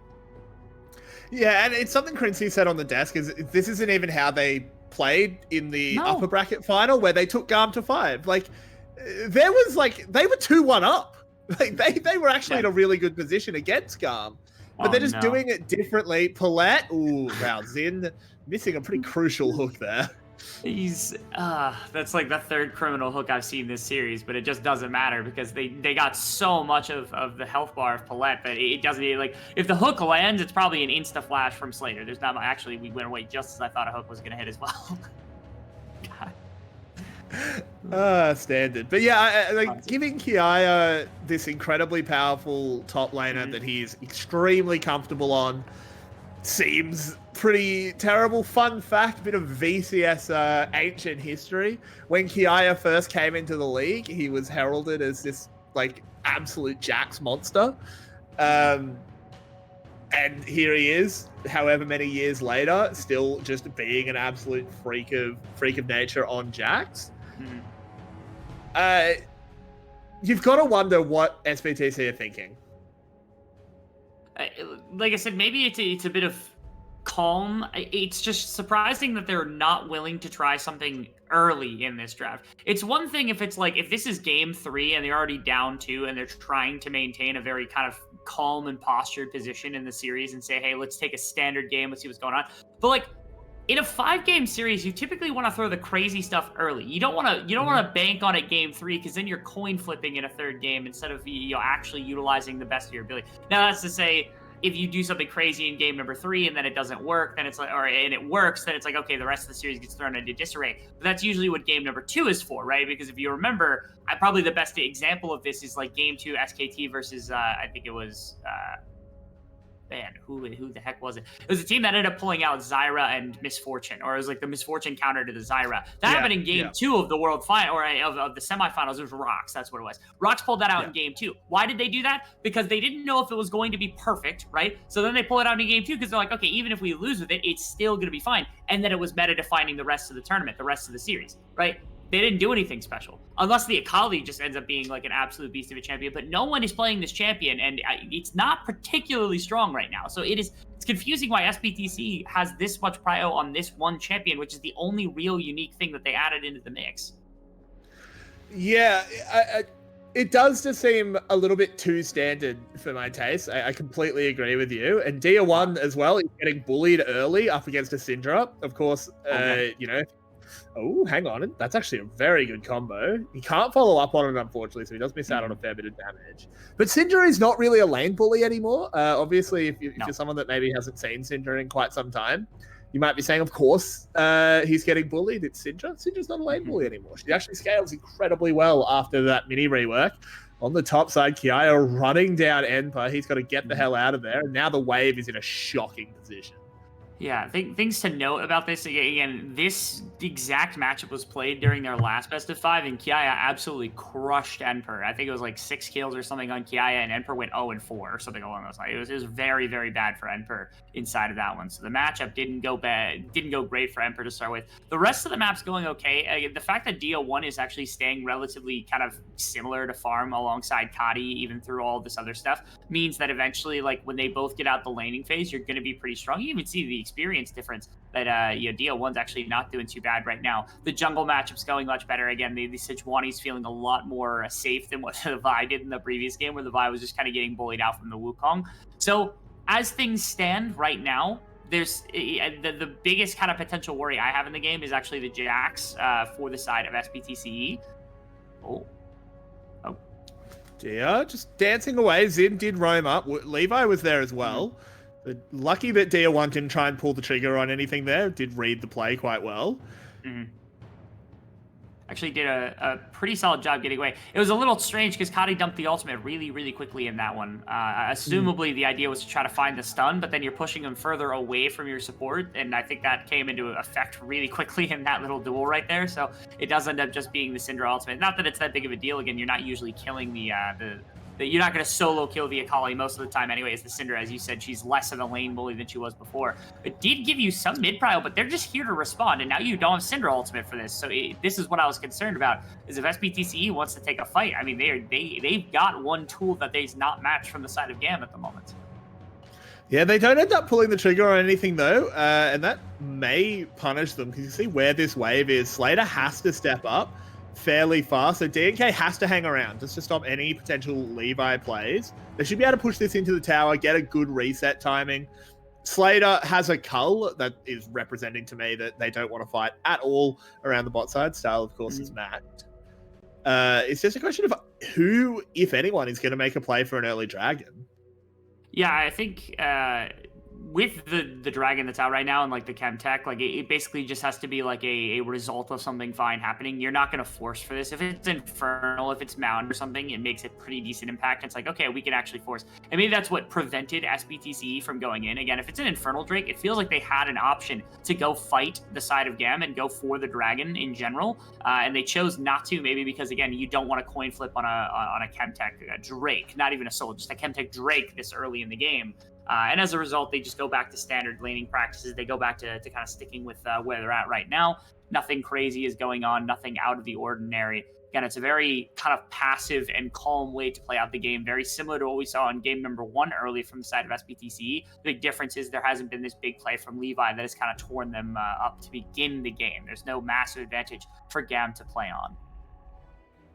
Yeah, it's very true. There's obviously the huge difference of no jungle solo kills, leading to like a 30 CS gap, which really helps. Ooh, Dia 1 could be in trouble. The unleashed power is in. Zin moves forward. Oh, Dia! He's just killed himself. That is not the first time that I've seen specifically the Akali try to use this same combo of trying to use your second portion of the ultimate to assassinate and escape at the same time and messing up the angle as a result. Coming in. He lands the handshake, but it doesn't do enough damage. He gets completely boxed out. There's the depth charge coming in. Rocket flies over. Oh, no! Paulette just flash E'd. attempting to try to get the E the extra distance by flashing afterwards without a response coming through from Kadi, not realizing that the E just travels and doesn't follow your character model. So he pressed E, then flash, and you'll see it in the replay. It's not the greatest thing in the world, but again, it's a really, really strange play. And this is what I was talking about, where it's like, okay, first R comes through, E comes through. Yeah, look at that. Oh, it did hit. It just didn't do any damage. Okay. All right, sick. It was one auto short of actually finding elimination. See, normally when I've seen that, it actually just misses outright. And I was worried about that because, again, any Akali players I've seen recently have kind of, that's a combo that I've seen not work 100 times. That just wasn't enough damage, which is crazy to think that that was not execute range. So I don't even blame DO1 for that one specifically. Paulette I can blame, but I don't blame DO1 for that. I would have also thought that that would have executed Kadi pretty easily. Unfortunately, it was just short, and Zin was there to put the ignite down. Now, there is an interesting question here, Rebel. Both of those kills go to a Nautilus. As a result of the play, SBTC secure themselves the first dragon. It's only a chem tech, which is pretty not very valuable as a single dragon. It's almost worth it. Yeah, I mean, there's a very realistic line in this game that goes something like, those 2 kills don't end up making an impact, and it ends up being like, okay, the dragon buys 5 minutes for SBTCE to scale up. That dragon potentially puts them on a soul point when normally they shouldn't have been anywhere near soul point. Those are all things that are very realistic considerations as a result of this game. To me, Zin being able to leverage having this much gold early on in a fight around a Rift Herald, around a dragon or something like that might actually make the difference if Zin decides to do it. Because usually if you get a bunch of early gold on support, one of two things happens. Either become bulky enough to be able to kind of tango with mid laners, even with the kind of decreased gold that you're getting because you picked it up through kills, or you get really early boots and you go roaming. I haven't seen Zin move all that much during the series. He usually does it on Rakan, doesn't do it that much on Nautilus. And so I anticipate if they're going to try to leverage the advantage Nautilus has, it's got to be around a big neutral objective in a big fight or on a dive. You can just hit a hook. Slater is dead. Woof. Yep. Okay. Yeah. Well, that's not good. Had flash. No, yeah, had flash, didn't get out. Had ghost, didn't press it. Just nothing to be said there. Paulette didn't pop the ultimate early, instead waited on a response for the ultimate. You're gonna crack 2 plates. It is unfortunate the third one's not gonna go down. That's the one little knock here, is that it would have been really, really nice to grab the third one here. But the split goal between Levi and Style, the kill going down on a Style, I mean that is trash for the side of SBTCE. Is now they it's not the Nautilus getting 2 kills that makes this play work, right? But it does feel a little bit better that they're able to capitalize really heavily on some bot side pressure. And it was Style that got the kill as well. That's about as bad as it can get. Yeah. Around that play, Slater, he's saving flash for next game. Mm-hmm. So maybe game 3 will be a better time. This is pretty bad. Up in the top lane as well, there's a 40 CS lead because Sante was picked into the Jax and is not doing its job. This is not great for SBTC. Let's just put it as kindly as we can. There's literally nothing going right for them. The only thing they have to bank on is this dragon, and that dragon means basically nothing unless they are able to turn it into more dragons. Hang on, Slater might be able to get them something else, as DNK will pick up the kill, but there we go. They heard us saying they had nothing, so now they have something. Yeah, but why jump in if you're DNK? Let Slater use one more auto attack and kill him. Just give the gold to the right person. I know the plates are going to go on to Slater, and that's still a good amount of gold, but that's 300 gold you've now robbed from one of your primary carries because you just weren't willing to not flay in the direction of the ADC. The kill was confirmed, sure. Maybe the threat was the turret might kill Slater. That would suck, right? That would be bad because then you can't collect the plates as easily. You can't really pull as much gold. Maybe I'll give them benefit of the doubt for that. But it's little stuff like that can make a world of difference. If the kill and the plates go down onto Slater, all of a sudden you have a lot better competition. You have a lot better Zeri to work with inside this mid game, inside some of these fights around the neutral objectives that GAM can be pushing for here in a little bit. And because that kill didn't, again, it's a dagger, it's a longsword, it's one little item that really could be the difference between a won fight and a lost fight. Moving in onto Cardi, Dia1 looking for a play, but the rest of GAM is here, and Dia1's in trouble. That was the worst hook I've ever seen, but let's not talk about it because the kill is confirmed, and Zin is the beneficiary. Zin is... You do not get to use that emote with that kind of hook, Zin. You do not get to. He's legitimately paycheck stealing on this Nautilus right now in this finals, I swear. The number of hooks I've seen just go absolutely wild directions for nothing. And yeah, it just kills them for underneath the tower. All right. It's really early to call this game chalked completely, but like now Akali has done no damage in multiple fights with nothing. I mean, that was a full combo again, and it didn't even crack like 66% of the health bar of the target. Like, I don't know what they can do here. Like, Jax has now objectively won the side lane. He's up 50 farm and is solo killed like the opposition. You've got Syndra in a perfectly fine place when you know you've got the splinters up. This champion's going to be unbearable to deal with, and even your assassins are doing. Look at this. Like, where's your damage, deal one? Where's it coming from? He missed the second Not half even of a the third. Oh my god. Even so, I don't know that kills either. Although afterwards, okay, now I'm starting to think, okay, maybe Cotty ends up falling as a result of it, but it's oh no. How does this Look at actually the happen? Priuses. I think he just kills him. He just walks under tower. He just walks at him. Okay. Oh my god. And That was so much. Like, oh, I mean, like, I don't know. this is not SBTC. Like, I don't know who this team is that's playing against them right now, but this does not look they like the team took that GAM to 5 2 days ago. 2 days ago. In fairness, the same thing happened with my Saigon Buffalo last year, because Saigon Buffalo beat them in the first round of playoffs, and then they came out and got 3-0'd in the finals with no it wasn't even close. Like, I don't know what it is. GAM gets the immortal buff walking into any given finals, apparently. Especially if they've gotten way too close to the series. I don't know if it's intelligence coming out of Honkai. I don't know if the players just did a lot better. I don't know if it's SBTC throwing. I can't tell if it's draft problems. I can't tell if it's a skill issue. It seems like all of it's compounding into one thing that SBTC's got exactly one benefit to them. It's dragon stacking. In the gold, there's 3 kills on your Nautilus. Like, let's not forget the gold isn't perfect in terms of association for GAM. Like, it's not all in Jinx. It's not all in Syndra. It's not all in Wukong or Jax. It's nothing like that. But they are handily winning this game no matter the circumstance. Herald summoned up in the mid lane. GAM wanting to get more space onto the map if they can.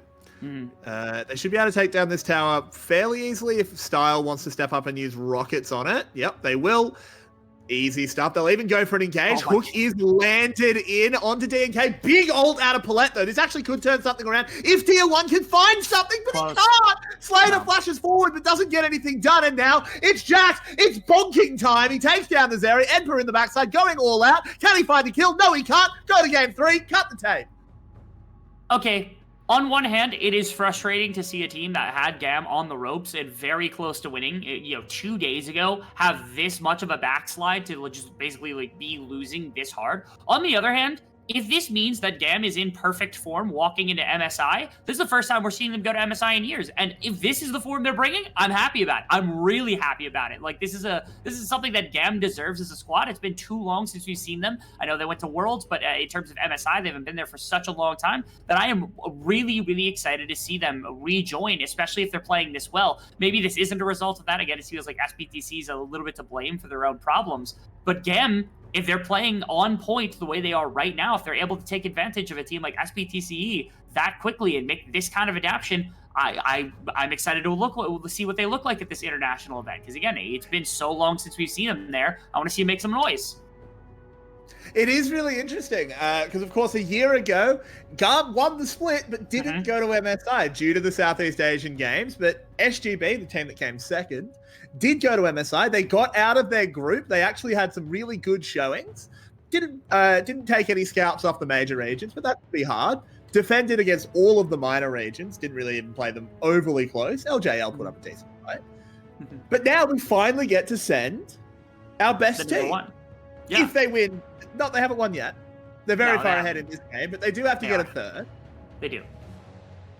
And for players that haven't been there before, like Cotty never went, because Cotty won during the year that like Team Flash would have won, and that was a year that they lost because of COVID. So like Cotty would have been introduced as this player on Flash that then joined the super team, and we never really got that narrative. We never got to see that come to fruition. In the same way that like Style wasn't on the team when GAM was in their level of dominance. Style was kind of nobody at that point, somebody that we thought wasn't going to be a great addition. A lot of these players make their name on the world stage, but never went to MSI to kind of show off in the first split of GAM's dominance that this team has had for like the last 4 splits, 5 splits, 6 splits. Like this team has been the best team in the VCS for such a long time. And the only kind of proof of that is their multiple records and also their one Worlds berth that they were able to finally attend after so long. And so again, the more time we get to see GAM at international events, the more we actually get a chance to show just how ridiculously good that this team has been. And honestly, I know all of us were voting for SBTC to come out and like give them a challenge and do really well. And it would be disingenuous to see any other team end up at MSI because of just how long that we have not seen GAM at MSI. It seems almost fair to them to get like a free berth or 2 free berths to this event just so that they can make up for lost time. By that logic, we should also be sending Flash, and I don't want to do that anymore. Yes. So I want to do okay. we do have GAM putting together a big push down here in the bottom side. There's nothing SBTC can do. They have potentially bought themselves 10 minutes due to the Drakes. Maybe. I don't think GAM needs to play to Soul. Yep, no.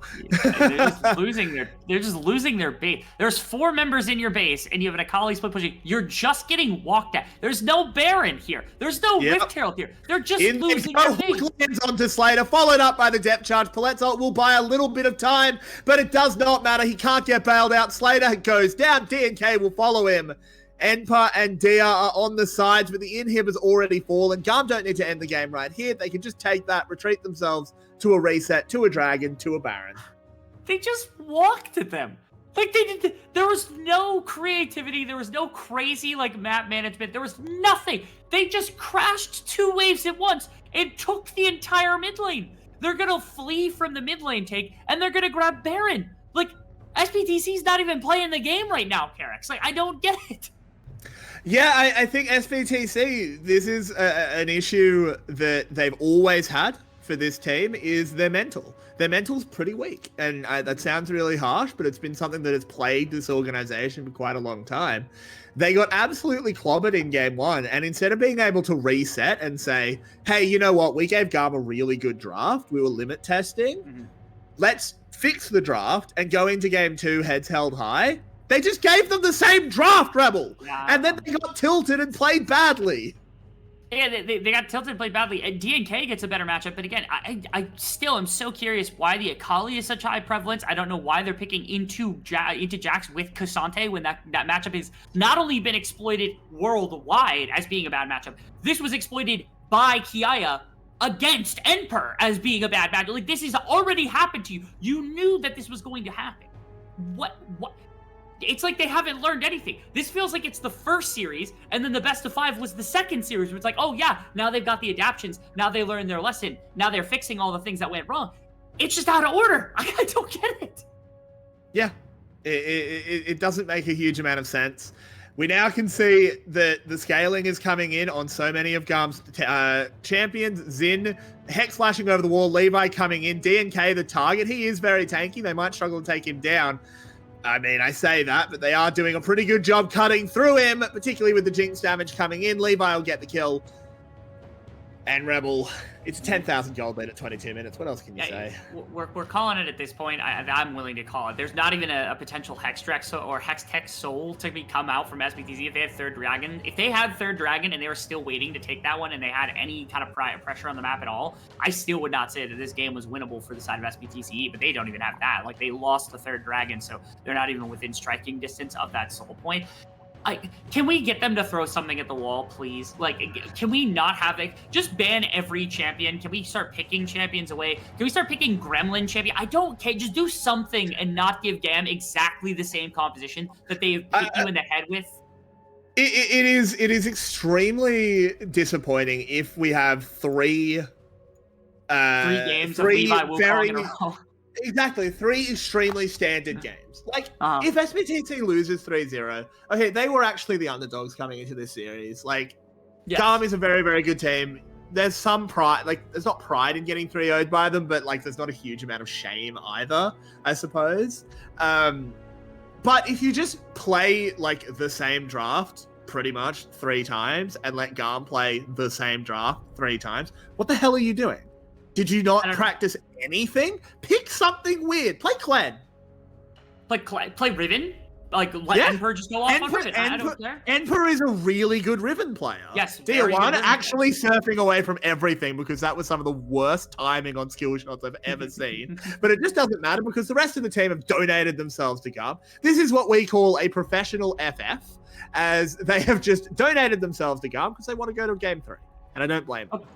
If I am Yowei on the desk, like all we are doing for game number 3 is picking champions we want to see, because this feels really doomed from the side of SBTCE if they change absolutely nothing. So let's just get an entire desk segment on what champions you want to see. How about a Kale? Like, let's get a Kale in here. I don't care who plays it. Like, just get Kale in here. Like, I don't even have a Play mind to in the world. Kale. Let's go. Yeah, play a Kale. Yeah, Slater Kale. Let's go.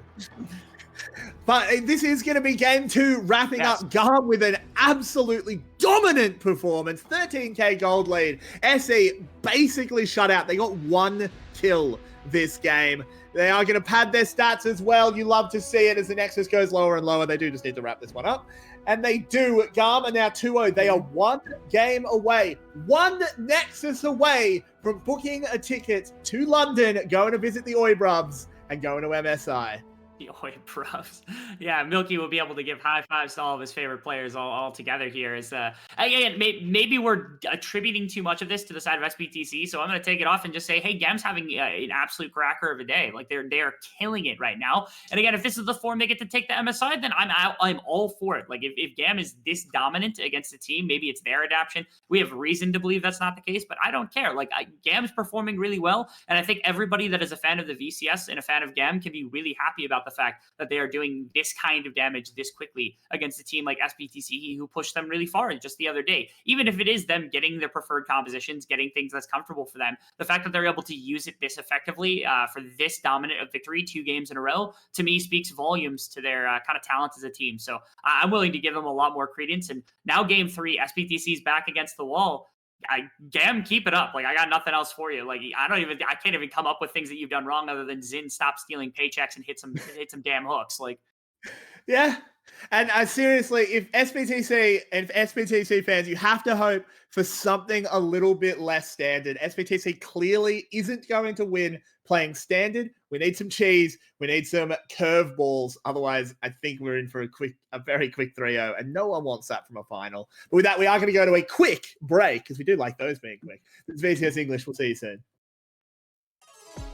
English, we'll see you soon.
seconds while you dream.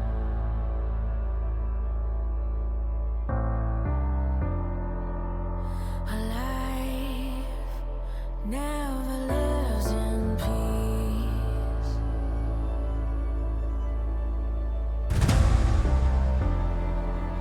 As you stand upon the edge, woven by a single thread, and fate may fall down upon you, while the devil is knocking right at your door.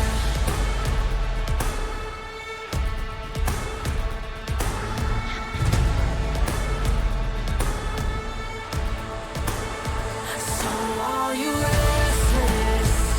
Each night you hear the drums of war. Awaken, awaken, the voice begins to call you while you hunger. A taste of destiny you're searching for. Awaken, awaken, the fight is at your door. Take up the cause.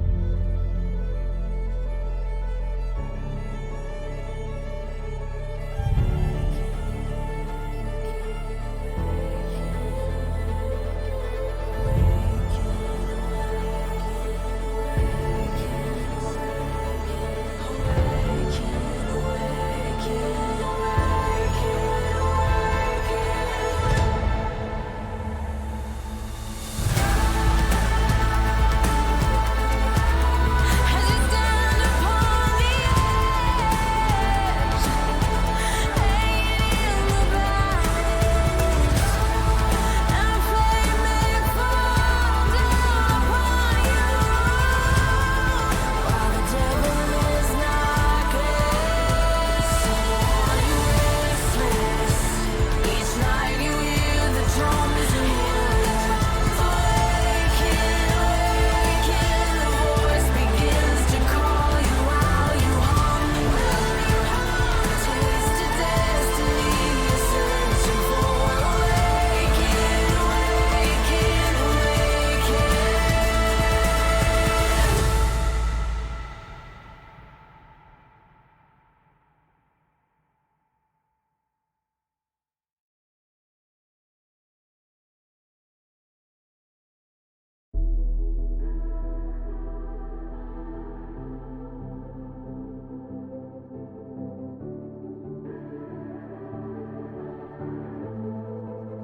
Legends never die when the world is calling you. Can you hear them screaming out your name? Legends never die, they become a part of you. Every time you play far reaching.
Welcome back, everyone. We are still in the finals, barely, just barely, holding on to it, just as SPTC is hopefully holding on to the finals as well, as they got stomped back-to-back here, 0-2 now, facing elimination, facing match point for GAM, who are just one game away to yet another title, and, of course, to making MSI for the first time since 2017, the very first tournament Levi burst on the scene with.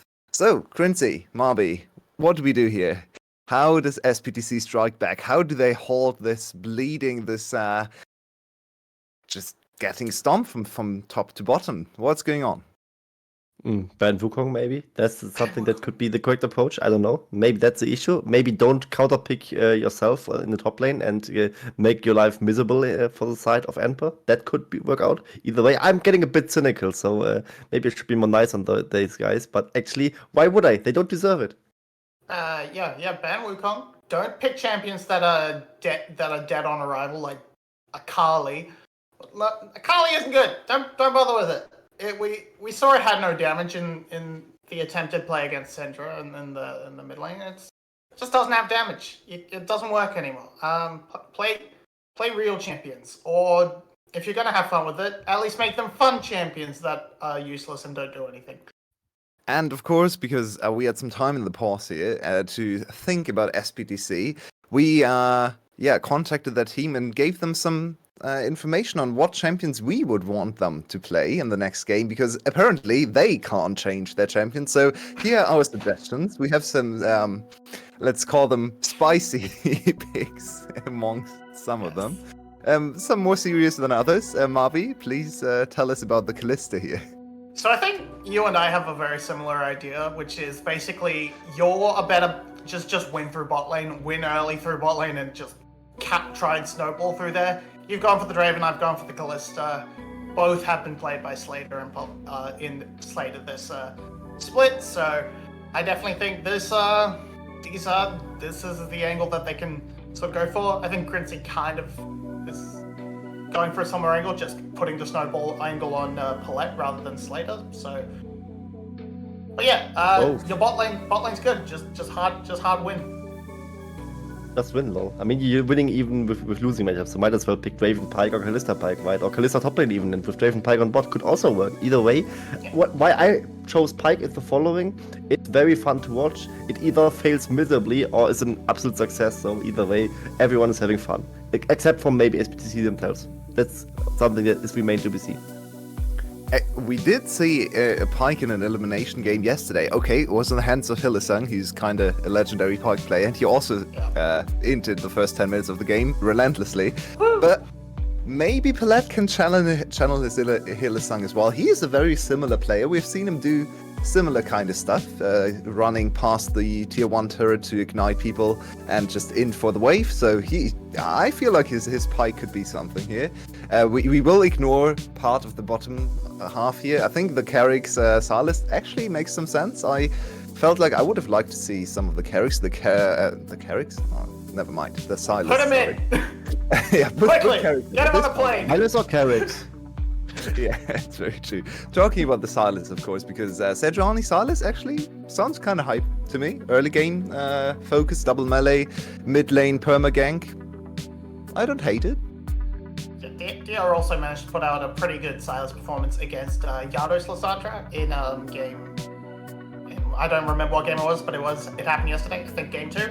So definitely an angle, and I mean DMK should be able to play the Elise, so I might give some credence to Spoods, even though it's just Spoods. Hey, pick Elise for Spoods. Thank you, Spoods, if that made it to the stream. Probably not. Okay, it's his best champion, quote Spoods. And then, I mean, AP Cogmore is just fun, so I can't even hate Rebel's choice for that. It's a late game carry. Yeah, enough silliness. We need to focus back on the game. And of course, we have one team that is just dominating. Oh, never mind. Not enough silliness yet. There we go. Anyway, SPTC's having a bad time. That's all I have to say. Maybe they can I'm turn just it gonna around. say, Like for the 1 in 100 or 1 in 1,000 times chance that this will be a reverse sweep, this segment will be rewatched countless times. It will get clipped and shipped everywhere. It will be so funny, and we will all look like clowns. And I actually want this reality to happen. Hopefully. I mean, there's still a chance. They still have one game they need to lose the final. So maybe they just put in another gear and just channel their inner egos to start the reverse sweep. I think the only player, at least I'm aware of, that managed to finish the reverse sweep in 2020 summer. But let's actually look at the other side, because GAM today has come in looking crisper, looking cleaner than 2 days ago, just looking like the champions we know them for. Better early games, better execution in the mid game, much better coordination in team fights. And we need to talk about these players, because we teased it on Friday when we talked about a potential title, but now they're so close to it. So let's look at the all-time stats for the VCS, because there are some really, really important implications for this next game. Levi is sitting on top of this statistic with 6 titles, but he's still tied with Slay, another legend of the VCS. They won some titles together too, but Levi now on the precipice of actually getting the number 1 spot, the only player to ever win 7 titles in the VCS. Crinzy, I think he deserves it, no? I think he does, and I would now recall the Shocks monologue of them being 2-0 up, and it starts with success on all the bus, but I don't have it in my mind right now, so I can't really do it. So I'm not able to curse GAM out of it anymore, so Levi likely going to be the only one to have 7 titles, yes. Yeah, it's also worth remembering Slay started playing 2 years before Levi in 2014, and also Levi had that year and a half off from 2018 through 2018 into spring 2019 where he was overseas, so he's played a lot fewer splits than Slay did, but he's won as many so far. Not to take away too much from Slay, but this is Levi is the undisputed king of this region. And now he can finally put that record on top to nail it home. But even if you look at the other members of his team, you can see how dominant this iteration of GAM has been, because there's Kati on there. He's gonna go to joint number 2 if they win the next game at 6 titles, and he only joined the league in 2020, so that might even be more remarkable than the 7 titles for Levi spread from 2017 to now. So Kati on the brink of getting 6 titles for himself. Kiaya will get his 5th title, and even Style, who has been the newest addition to this dynasty, will then be on 4 titles, so joining the legends like Optimus and Warzone. This iteration of GAM is just too dominant. Yeah, I think we need a graphics request for next build already, because we should have something up like titles per year or something, and Style would definitely be up there, right? Either way, we go into the next draft as I am seeing it, and this time Rakan is open, and Wukong is as well. Why? I'm angry again. Okay, but this at least Levi is kind of sort of saying, okay, DNK's Wukong it's not as big a menace as mine. Zin's Rakan is really good, and it's been banned for so long. They're feeling a little bit like, oh, we can get Rakan now. But now at least they did this to set up that trade. It is at least done, so it's Rakan for Wukong. DNK will be able to take this one into the jungle, and now you know your support pick, so you're pretty comfortable picking whatever you want into that as well, reasonably early. Now pick Jinx. That's not Jinx. No. Not Jinx. This is not. It's another Zeri. That's my analysis on it. Either way, Zeri Rakan would be very strong. They might want to deny it, and Jinx Rakan is something that you can play, and they probably will play it, let's be real. And they also get Jinx and Vi on their side, so this time maybe Levi showing why the Vi has been banned in the Juggernaut match, and why it's been such a vocal point for DK to deny it, but I also hate it. I see Yue shaking his head, and I wholeheartedly agree, basically. I'm just trying to phrase it nicely. Friendship with Ren ended. Now Henke is my favorite coach.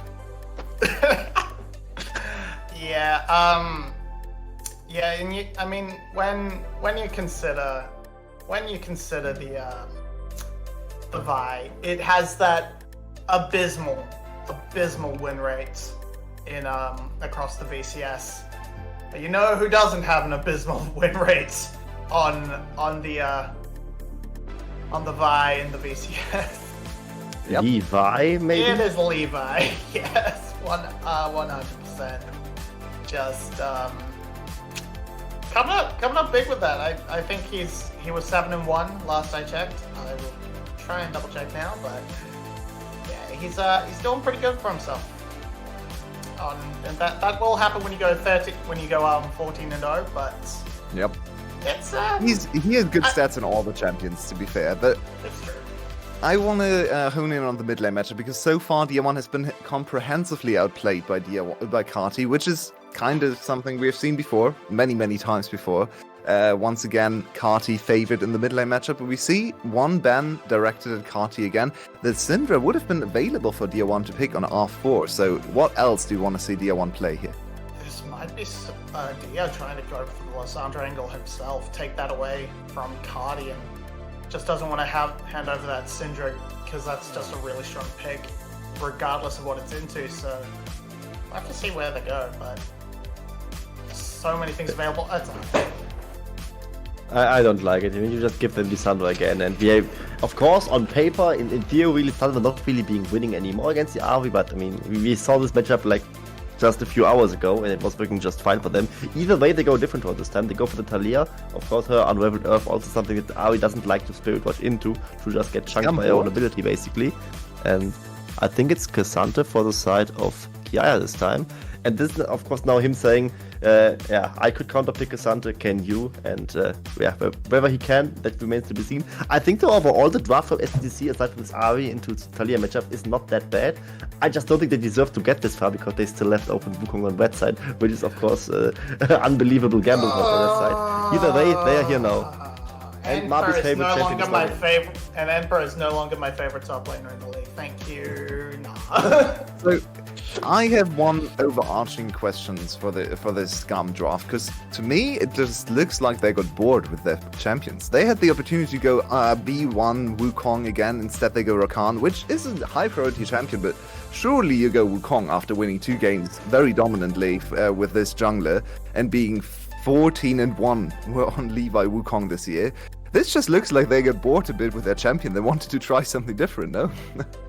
I think yes, but not because of this particular reason, because Rakan has been bad before, and I think Rakan is also, just like Wukong, similarly broken on this patch in general. But I think with this blue side B4, B5 rotation, they kind of cemented it to me, because they could have just went Lissandra again, could have just went at any kind of blind pick top lane again, and now it just looks like they kind of want to flex on the side of SPTC, right? Just pick Talia when you don't need to, picking Cassante, maybe also because Apple just now picked it, and yeah, look not so good onto it, and yeah, they don't really fear any counter, and I mean, the reply was nah, and so I think Hankai once again got proven right here. Yeah, I think maybe the reason for Talia is it's a slightly nicer combo with the buy in specifically, as well as being a little bit safer into that RE matchup, perhaps with the Unraveled Earth being able to deny a lot of Spirit Rush. But yeah, the Cassante really just said, all right, we've banned Gwen, we've banned Fiora, you banned the Jax. We can just we've got nothing, and it's a slam dunk draft. Alright, my analysts like GAM's draft anyway, so here we go onto the Rift. Maybe there's some hope left, not much hope left on this desk, but our casters are here to bring you through game number 3, maybe the last one, but hopefully the start of a reverse sweep for SPTC. I've got faith, Rebel. I think the chickens can get us to a game 4. Levi doesn't have Wukong. Zeri is so much better than Jinx, right? That's what this series has shown. That is right, Rebel? Yeah, yes, that's. I think that's a takeaway. That's one bold takeaway we could have about the series. I think my favorite comment on this desk is that GAM got bored, because it is 100% true. Colette doesn't play much Rakan. I think they could have B1 Rakan. They could have B1 Wukong and probably still got Rakan. And worst case, you don't get Rakan, then you pick Nautilus, which you played 2 games in a row as Xin, and you still get Jinx Nautilus, which you beat them with twice in a row. I'm like, GAM, I understand you want to get more screen time here on stage, but it is a little strange that you decided to go away what has been absolutely devastating the side of SPTC up to this point with. Yeah, it's pretty wild. I do actually think there's an element of GAM got a little bit bored, wanted to practice something else up against SPTC. Yeah. Hey, Fair enough. Why not? I think they've still come out with a pretty good draft here. I'm not quite as doom and gloom as our analysts. I actually think the SBTC draft is fine. Yeah. I know Marby has like an endless war against all Gnar players. Like, Gnar could be buffed that his boomerang does 6 million damage, and Marby would still be like, B tier. So I understand her hatred towards that champion, but I actually think it's fine. Yeah, I don't think it's too bad. The idea of getting Emperor onto something with a lot more agency on top lane, again, is probably beneficial, especially if they plan on leaving it alone. Game 1, they put a lot of effort into making sure that Emperor was in a good position, and maybe they don't want to do that. Maybe DNK wants to go elsewhere or get aggressive in the jungle v jungle matchup, again, now having the Wukong instead of having the Vi in this 2v2. So if they want to do stuff like that, I think there's a lot more self-sufficient of a champion to kind of manage with on the top side of the map here for Emperor, which is something that is much better than what we saw in the last couple games. Again, especially if they decide to make this kind of swap up happen of stylistic, play coming through. Not to mention DO1 is super safe. Gnar is usually really, really safe to work with. Like the bottom lane is hard to find aggression into as like the Rakan and the Jinx. It seems really difficult to find winning situations as GAM in the pure one-to-one laning aspect without a bunch of random fighting happening. So if SBTC can kind of clamp down on really weird decision making, I think they'll be fine. I think the early game is pretty even. Yeah, we'll have to see if it does play out that way, because honestly, if you've just done raw draft analysis, I mean, the first 2 games were not that terrible with nameplates off either, but when we turned the nameplates back on, it looked pretty bad. Sure did. As Levi. And Levi and DNK on the same side of the map, but DNK not going to try and contest for the Scuttle Crab. Probably a good idea. Don't really want to try and take that 1v1. He's actually going to just scare Carty a little bit and surf across, go get his topside Scuttle, and then presumably reset. Yeah, nothing too wild in that circumstance. Everybody seems to be doing okay on both sides of the rift. Again, it's a very quiet beginning to the game. A lot of farm being traded back and forth. Nothing crazy. As our first neutral objectives start to pop up, you got to notice what we're going to do with some of the neutral objective and some of the wave control here. I do wonder, both junglers ending up on bottom side, whether or not that makes a ton of difference, because especially in the early game, Dia1 with D-Mats alongside Kadi with D-Mats means that Kadi should still have wave clear advantage. At level 6 should be able to roam faster with the wall to make an attack happen towards bottom side. And so with Jinx Rakan playing into the Zeri Nautilus and with like the Vi, normally your 3v3 is not great, but Talia has first move. And I wonder if at some point they actually end up making that aggression happen if GAM decides to try to bait with their kind of weaker 3v3 around the Dragon Pit, and they end up getting a big play off the back of Kadi being able to roam very quickly.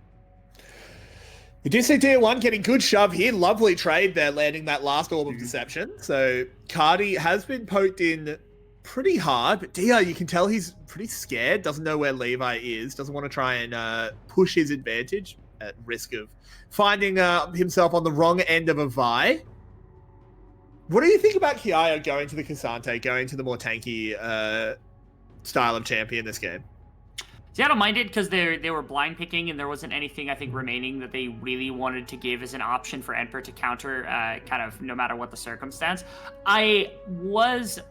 I think with the Talia, you do have to bridge a bit of a damage gap just in case, and so you needed something with a bit more damage. I almost would have liked Malphite here. I know blind that there's some champions that do okay into it. We've seen responses in like other tanks and things like that Emperor's been able to bring out. But it feels like a champion that could have fit very well into this draft, just because again you have a bunch of dive alongside the rest. The laning phase should be perfectly fine. There were a lot of champions banned out that were maybe wouldn't have had the greatest of matchups, and I doubt Emperor had anything very specific to break specifically that one-to-one matchup up against the Malphite. So, but I get the idea of, again, Casante's got pretty decent damage for a tank, being able to bridge a little bit of the damage difference between the two teams in the right circumstance, and also having a fine enough laning phase that there's a lot of champions that don't break it during like the pure one-on-one, that Emperor wasn't going to be able to abuse it purely.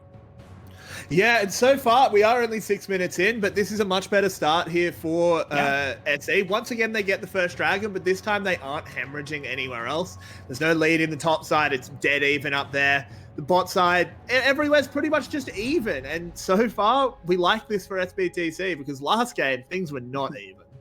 Yeah, I mean, the first two games, by basically the 10-minute mark, there was like a 2K advantage going to the side of GAM. So if they're able to maintain this for the next 3.5 minutes, we are okay. We're big and chilling if we're on the side of SBTC, as they don't have to worry too much. They do still have to win out team fights, which is something they have yet to be able to really do in this series. But again, they're oftentimes fighting from a disadvantageous position. And so in a game like this, you do still have to worry. But Slater's team fighting has been really good. Slater's been able to put out some really significant damage inside of just pure 5v5 plays. Yeah. 4 members of SE here. They flash forward. They're just going to completely lock him down. First blood goes over to Slater. Lovely executed dive. Yeah, very, very wonderfully executed. Nice play from Paulette just on the immediate flash auto attack to make sure Zin was going to get locked down. No chance for a flash, no chance to waste an exhaust. There's basically nothing there. Style pop Ghost. Also, I think if TP were available to kind of come behind that team, there was a lot of health missing from the side of SBTCE, but it did not matter because, again, you don't have that big TP. Now, Levi has a chance to respond. Emperor's going to go into Mininar. Just a question of whether they're able to make the dive really work out here. There's the all-out being popped. Emperor's getting flashed. He's getting vi-ulted. He has no counterplay. That was really well played from Levi. I mean, that was like a Q flash max range into an ultimate to lock down to make sure Emperor didn't flash, didn't have hop or anything like that. All set up by Kiaya being able to kind of sneak below him with that Q, ult him back within range of where Levi was going to be. Honestly, while Levi played it about as perfect as possible, I have to give props for Kiaya being able to get the Gnar into a position where he knew that Levi was going to be able to capitalize on, which was probably even more important because, again, he's not the Vi player. He's not the person that's able to know that distance consistently by playing the champion. So if Kiaya was able to communicate, or if Levi was able to communicate it, or if Kiaya just kind of knew that offhand, tons of props to the synergy between these two members of the team. That one thing that it does do, though, with the flash and ultimate being burned from Levi and the ultimate from Kiaya, we should have a lot of power for SE. The issue is they haven't brought their ADC up, so this is probably just going to be a Shelly bargain, as Yulwei liked to call it back in the day, where GAM will get this Herald, but it's being traded for plates onto Slater. And again, since the nerfs to Rift Herald, I don't actually love this trade all the time, especially when you're giving the plates purely to ADC. Okay, all right. Lovely catch! Lovely! Wow. Paulette dies. They do lose one, but that's fine. The kill only went over to Zin, and you got 2 kills. You take that every day of the week. 2 kills onto Ari and the plate and extra plates on the bottom side. I mean, look at that. Slater got 3 full plates on the bottom side beyond everything else that went down here. SBTCE, they feel so much better about this game. And that's just reapproach from Kadi. He's kind of disrespecting more or less, thinking he could avoid the charm. Ended up getting hit by the charm, ended up getting hit by the hook on the way in. And again, how much did this cost you just to be able to hit that E coming out here? Maybe not expecting for Paulette to hex flash around the corner, but it's still such a disastrous play. So much went over to the side of SBTC in exchange for just the 1 Rift Herald. There was an attempted play onto Style during that replay. He's just burnt his flash, but does manage to survive. Doesn't land the rocket onto Slater. Now, Herald being summoned up in mid lane, because only Paulette here to defend it at the moment. There should be some gold back over to Kati, but not going to break the tower open. I think SE are very, very happy with how this passage of play has gone. Yeah, that was certainly in this series the best that I think we've actually seen them get from basically any play. Like SBTCE could not have asked for a better, like a more beneficial way that this entire play ended up playing out from start to finish. Because it was, okay, you get a play against bot side because you throw 4 members down there, you give up Rift Herald, and the trade-off is you get this really, really big flux of players walking into mid lane, punishing Kadi, getting 2 more kills on your mid laner, grabbing plates onto both Slater and onto the mid laner, and then to boot with the roam back to bot lane. It was unexpected, and Style apparently wasn't ready for Paulette to show up on the bottom side alongside Slater, and the flash gets burnt, and then you end up with the flash, and then finally capping off with a bit of play right there, which is just absurd to think about. That the Rift Herald ended up getting a few plates back, a little bit back to Kadi, but it's not that much in terms of payment for what SBTCE was able to get in response to that 1 Rift Herald. Yeah, now several members of SBTC lurking down on the bot side. They should be able to have vision prio around the dragon. There is that 1 ward in the entrance. It hasn't been swept out yet, but I'm sure that is just a yet. TNK lurking around. Levi is resetting. I think that reset kind of signals to me that they're just not going to contest this dragon. Yeah, I mean, it is, again, a Chemtech, so they're not super pressed about it. It's not the strongest of individual dragons, and it does mean that they don't have to kind of put anything into this. Now, Xin and Kadi are here. Maybe they'll poke away a little bit, but they have no way to contest the dragon itself, so I don't really know why they're in the river right now. They could go for a collapse. They went for a rocket steal. Don't quite time it. Not the most valuable ult to lose. We head to an infernal rift. In the end, GAM didn't really have anything else to do, so they just looked for a mistake, I suppose. Yeah. See, now things get a lot more interesting because the Infernal Rift is something that both these teams want to jockey. Like, you're never giving up Infernals. If it's Chemtech Soul, if it's Cloud Drake, like, you're like, okay, like, is it winning in some compositions? Absolutely. Is it beneficial in some compositions? Absolutely. Is it still a win condition? Sure. It's always flat, like, power that you just get for having. We have a fight breaking out. They moved in onto Star Slater, flashing forward. We love to see that aggression. He takes down his opposite number. They keep on fighting it out. He tries to dance back, can't quite do it. Xin will pick up that kill, but look at DNK carving through them. He takes down Levi. The Rakan is next on the block, and Xin can't go anywhere. He burns a stopwatch. Why? I don't know. That's a shocking play right there. They try to make a play onto Slater. And what's even crazier is Levi kind of dumps everything to make sure that the ultimate goes down onto Slater to kick things off in this fight. And what does it do? I mean, it gets Slater's summoner's bells, but then he loses his ADC. Like, style was already way too low in that fight to actually take any kind of engagement. It feels like an overreach from GAM. Again, a very rare thing over the course of this series that has actually come through, as finally SBTC looks like they showed up to play. Now, up on the top side, Kiaya having a bit of a crack at Enpa. I don't think this really goes anywhere. That stopwatch was doubly disastrous, because not only is a stopwatch a huge resource, right? You now no longer have that for the rest of the game. But he stopwatches, and we'll see it in the replay. If he doesn't stopwatch, Nautilus gets the kill. How exactly is it that that Style ended up in a position where he was face to face with Paulette? Like, I'm so lost because there's a ward in that brush. It wasn't even like Paulette was sitting there in the brush, like, blind away from everything. Like, he had to walk up basically face to face with Paulette. Either are they baiting or something else, which is just such a weird non-GAM play over the course of the series. It is very strange. That's a real blunder from GAM, and SBTC punishing it perfectly. It is. And again, this is a very different look for SBTC because, again, GAM wasn't making a bunch of mistakes in the first two games. Their drafts looked really, really crisp. They were kind of playing to everything that they had. They were playing to every advantage that was given to them.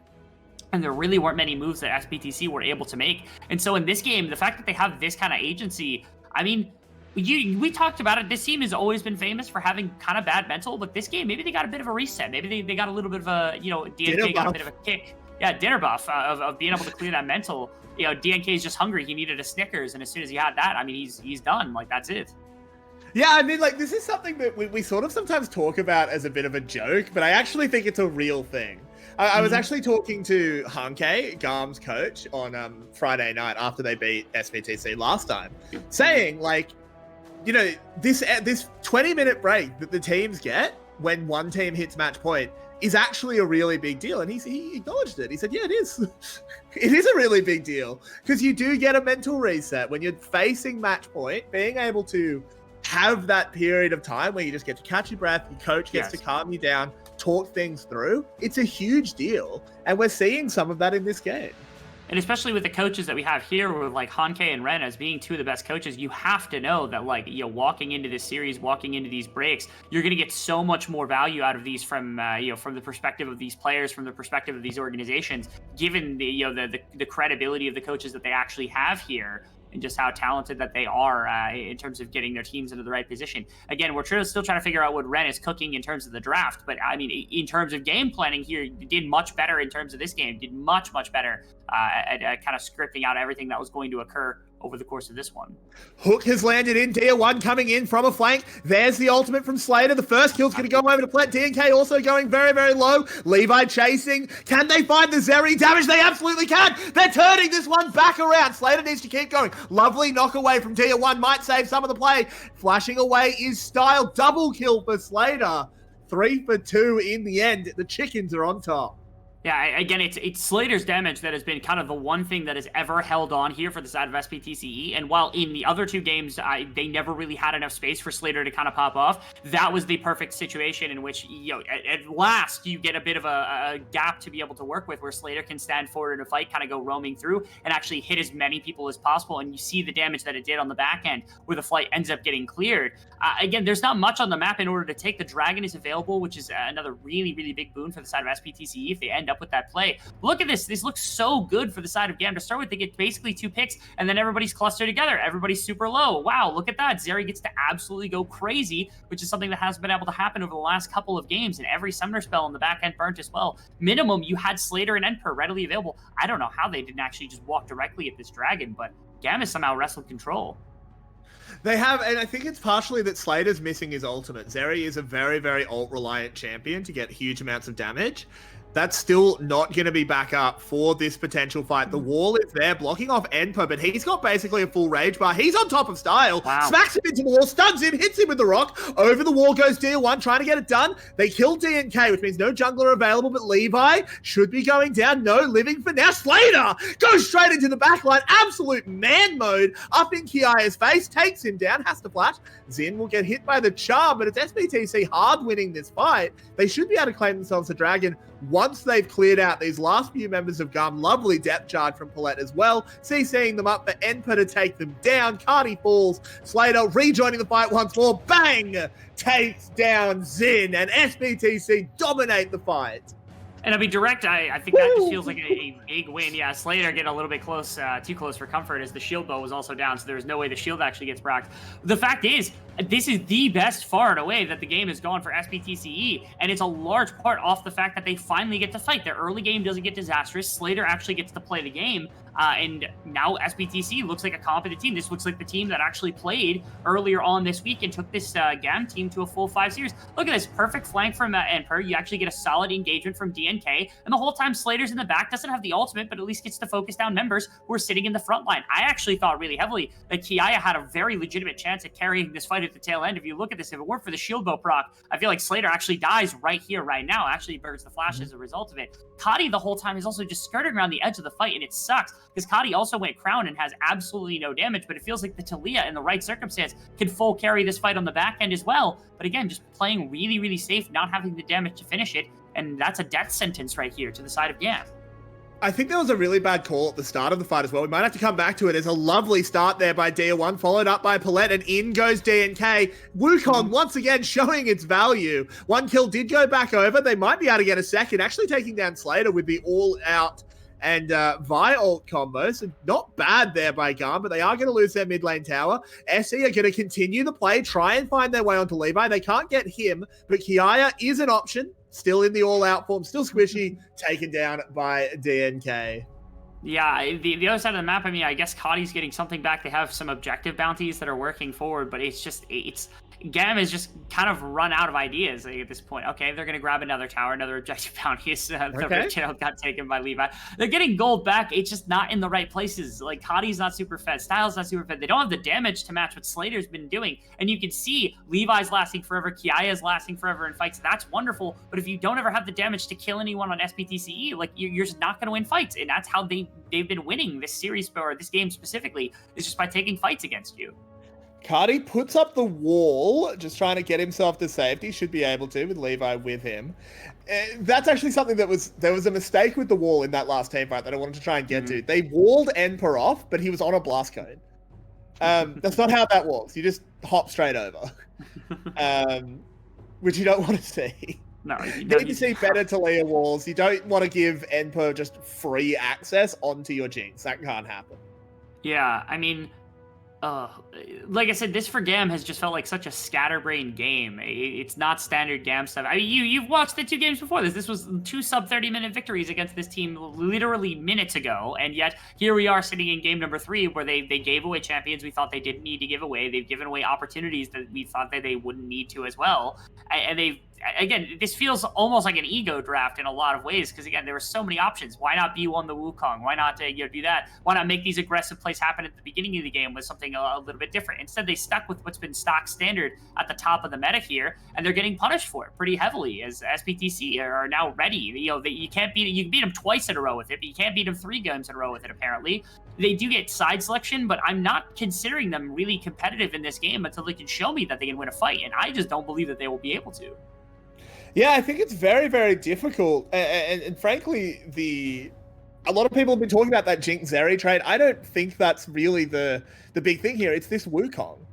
The fact that GAM opted to first pick the Rakan when they could have picked the Wukong, it confuses me a little bit because I feel like it's been so impactful.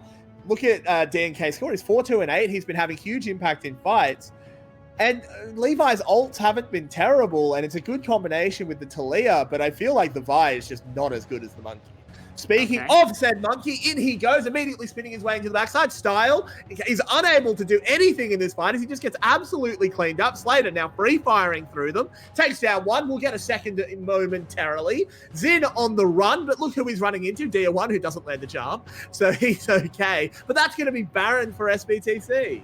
Yeah, again, this game just feels completely chalked. The Baron's going to go down. They're going to get a reset with a fast timer, and then they're going to walk directly at Infernal Soul, and then they win the game. Like, what are you supposed to do from that point on? Like, how are you supposed to play this game out? You're already down so much gold. Slater's already juiced to the max. I mean, I think Slater's on 3 items right now. Like, Slater's 22 minutes into the game and getting close to, like, full build territory as the Zeri, with like Infernal Soul that's going to be popping up. Like, that's so much damage. This is without Zeri. None of this happened. Like, Zeri's only just now entering this fight. Look how much damage they did. Look how easy it was for them to actually get backline access. Only just then did Slater start hitting members. They don't even need their primary carry to be winning fights because of the amount of CC and that they damage from the advantage that they've got so far on the side of SPTC. Like, GAM just has no answers. Again, to me, they're going back to the drawing board already for Game 4.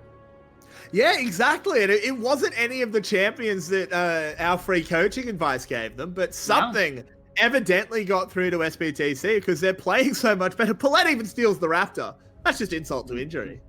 Just a little bit. And now, using this Baron buff, they're shoving up bot lane. Like, they're going to shove up mid lane. It's going to be really simple. There's a split push from Style on the other side of the map. I'm assuming they're like, okay, Style, you get free gold because like they're going to go for Infernal Soul. That makes a lot of sense. Ari's there to punish. There's some hover. That's just the wrong play. Like, there's no way. Like, what are you going to get an objective bounty on your Jinx in exchange for Infernal Soul? Like, the game is lost. Like, this isn't going to save it for you. What are you going to get, like, almost 2 items or almost 3 items on Jinx? You're going to try to push for Infinity Edge? Like, it's never going to help. And look at this. Tier 1 has gone in, manages to take the Jinx down, goes gold. Can Paulette buy him enough time? They can. And now look at the damage that the Infernal Soul is giving this Ari. He's just soloing them out, takes them down. Double kill for Tier 1. The base is being cracked. I think this was, once again, a professional FF coming in this game when they don't contest that Infernal Soul. SBTC firing back.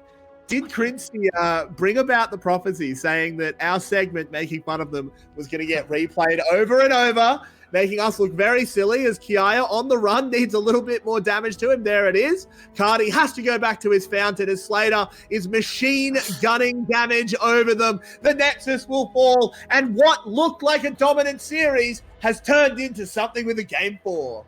See, the thing is the funniest thing about this, if you turned off nameplates and you played this game after those first 2, you'd be like, oh wow, GAM got Wukong again on red side? Yep. Like, how did that happen? Like, that's how they play. Like, I don't understand it. Like, SBTC just beat them in 24 minutes. It wasn't even a competition. Like, they just won from basically minute 1 in the game. Where has this team been for the entire first 2 games? They're like me. They're waking up at 5:30 in the morning trying to figure out how to get their sleep schedule under whack. And as it turns out, I'm starting to light up, and so are they. As they get us into game number 4, now, I mean, there's a lot more thrown into the mix. Like, okay, if you're on blue side versus red side, this Wukong pick is more important. The Rakan pick has suddenly lost a bunch of kind of relevance inside of this series. The Zeri, like, Jinx handshake has to be considered as well. Like, there's so much that has just popped up here all of a sudden that now both teams going back to the drawing board to figure out what they want to do with their draft, how they want to approach the beginning of the game, because clearly something is just knocked loose now. Yeah, and I just am begging SBTC to not expect GAM to not first pick Wukong again. I feel like Hungay has just been given a very difficult lesson of, hey, Wukong's better than Rakan. But you know what else is better? Our analyst desk. But they'll be here after about a 5-minute break. So we'll be back just in a little bit. Don't go anywhere.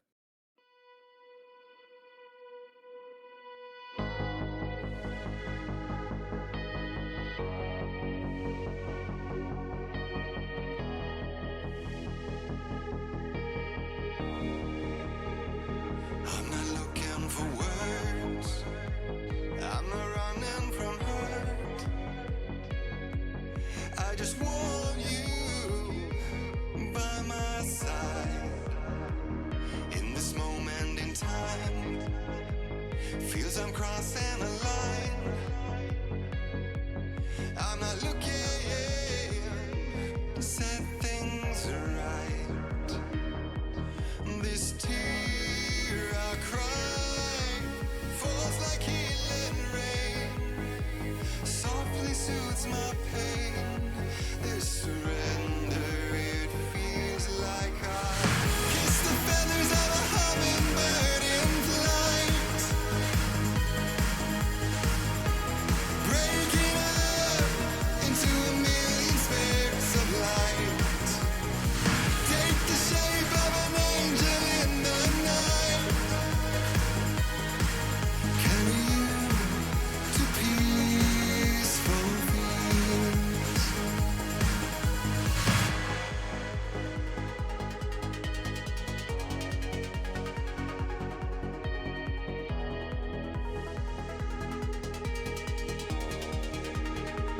My home is my skin, and in the world I'm within, all I have is my love for you. If I conceal my fear, will I be in the clear? Or am I giving life to phantom pain? 'Cause it's playing out every note in the score. I surrender once more, but as my tears fall, they still kiss the feathers of a hummingbird in flight, breaking up into a million specks of light. Take the shape of an angel in the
Passion overdrive.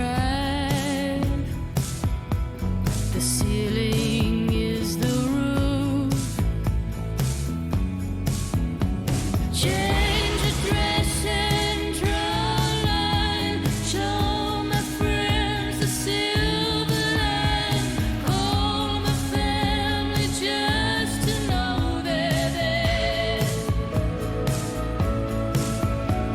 Sleeping in late like I used to. Crossing my fingers like I used to. Waiting inside like I used to. Avoiding the crowds like I used to.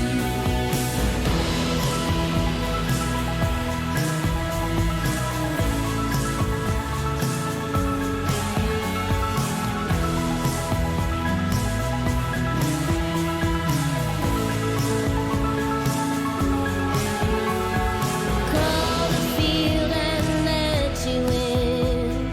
Brand my heart, I found you in to say nothing's more apart. Will my lover be there? Stay. Follow them to less the pain. The ceiling must be wrong. Well, my head's gone today. Sell the past far away. Just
Is the dream still alive? Still the image of perfection?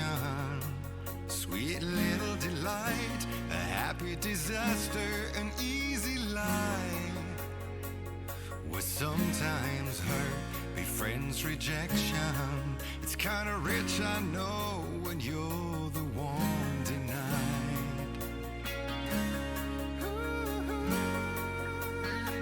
Is this a role or disguise? Seeking mercy in creation.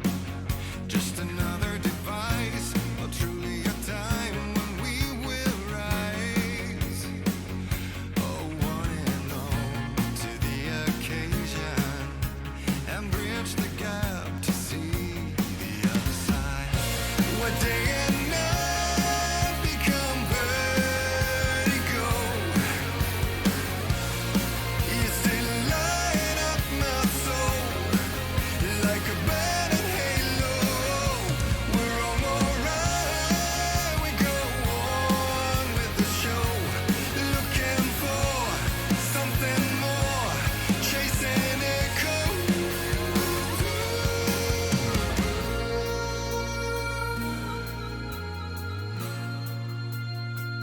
Are you really surprised to hear the daydream shop went bankrupt? Truly beside yourself, cause the carnival closed down. When the show suddenly stops, no matter how much you got, it's still cold out here alone. Where day and night become vertigo. You still light up my soul like a burning halo. We're on alright, we go on with the show. Looking for It's not over yet. Here we are back, staring at a 2-1 scoreline, not 3-0 for GAM. They decided to make it a little bit spicier. And SPTC have started the reverse sweep back with Quincy and Marby after the dinner break that apparently happened after this game, not after the last one. And let's see which of these teams comes out of the dinner break in better shape. Usually the team that lost is has a little bit of an advantage here. So Quincy, is it going to be GAM? Are they abusing the dinner break just for fun? I mean, after the first two games, it looks like SPTC was a team that was needing the dinner break, and we initially thought that they would actually have had one because they were absolutely cooking in game 3. And this time, they were the ones that actually got to pilot one particular champion really well, and that was, of course, DNK on the Wukong this time. Here we see the stats of this game. It's pretty one-sided, I gotta say. I mean, GAM is like the 14-0 team of the regular split, the reigning go-to VCS organization in general, and they didn't get a single Drake. They got some T1 kills, but who really cares about those ones? And the gold graph, if you see it on the bottom left, it's pretty one-sided. I mean, just the whole wet side is lighting up over there, and it was a bot gap all around, that is gonna say. Zin not really showing that the Rakan first pick was really worth it. I mean, absolutely. We kind of had a bit of fun with it in the segment before that game, but we did say sort of that we like the idea of SPTC just trying to all in onto bot lane and just try to snowball through that, and they pretty much went and did that. They didn't use the funny champions like we asked, but they did the strategy, and so can't complain too much. Yeah, we're gonna focus on one particular champion, but also in general on draft in just a few minutes. But first, we want to take a look at what actually happened in game, and we chose one of the most important moments in the game that actually accelerated, especially Slater on the bot side, heavily, because GAM opted for a very strange Herald trade. So let's have a look. Yeah, so it starts off with a pretty good aggression coming out from GAM. You sort of, at a base look, you're like, okay, they've got great positioning, they've brought up everyone, they can force SPTC off. But you see there, the mid lane, the bot lane, they have not moved, they're just getting the free CS and getting the free plates. So that ends up with 3 for Slater overall. Tier 1, I don't think, doesn't actually end up cracking one early, but Cardi tries to pull him off. But the duo, this combo of Palette and DNK on Nautilus and Wukong They come in, they clean up these 2 kills extremely quickly because Zin tries to help. And from there, that gives a double kill over to Ari. Ari picks up a plate, so that's just as good, if not better, than 3 plates Slater was picking up as this took place. And that's a huge injection of gold for just a Rift Herald that doesn't get much real use out of it.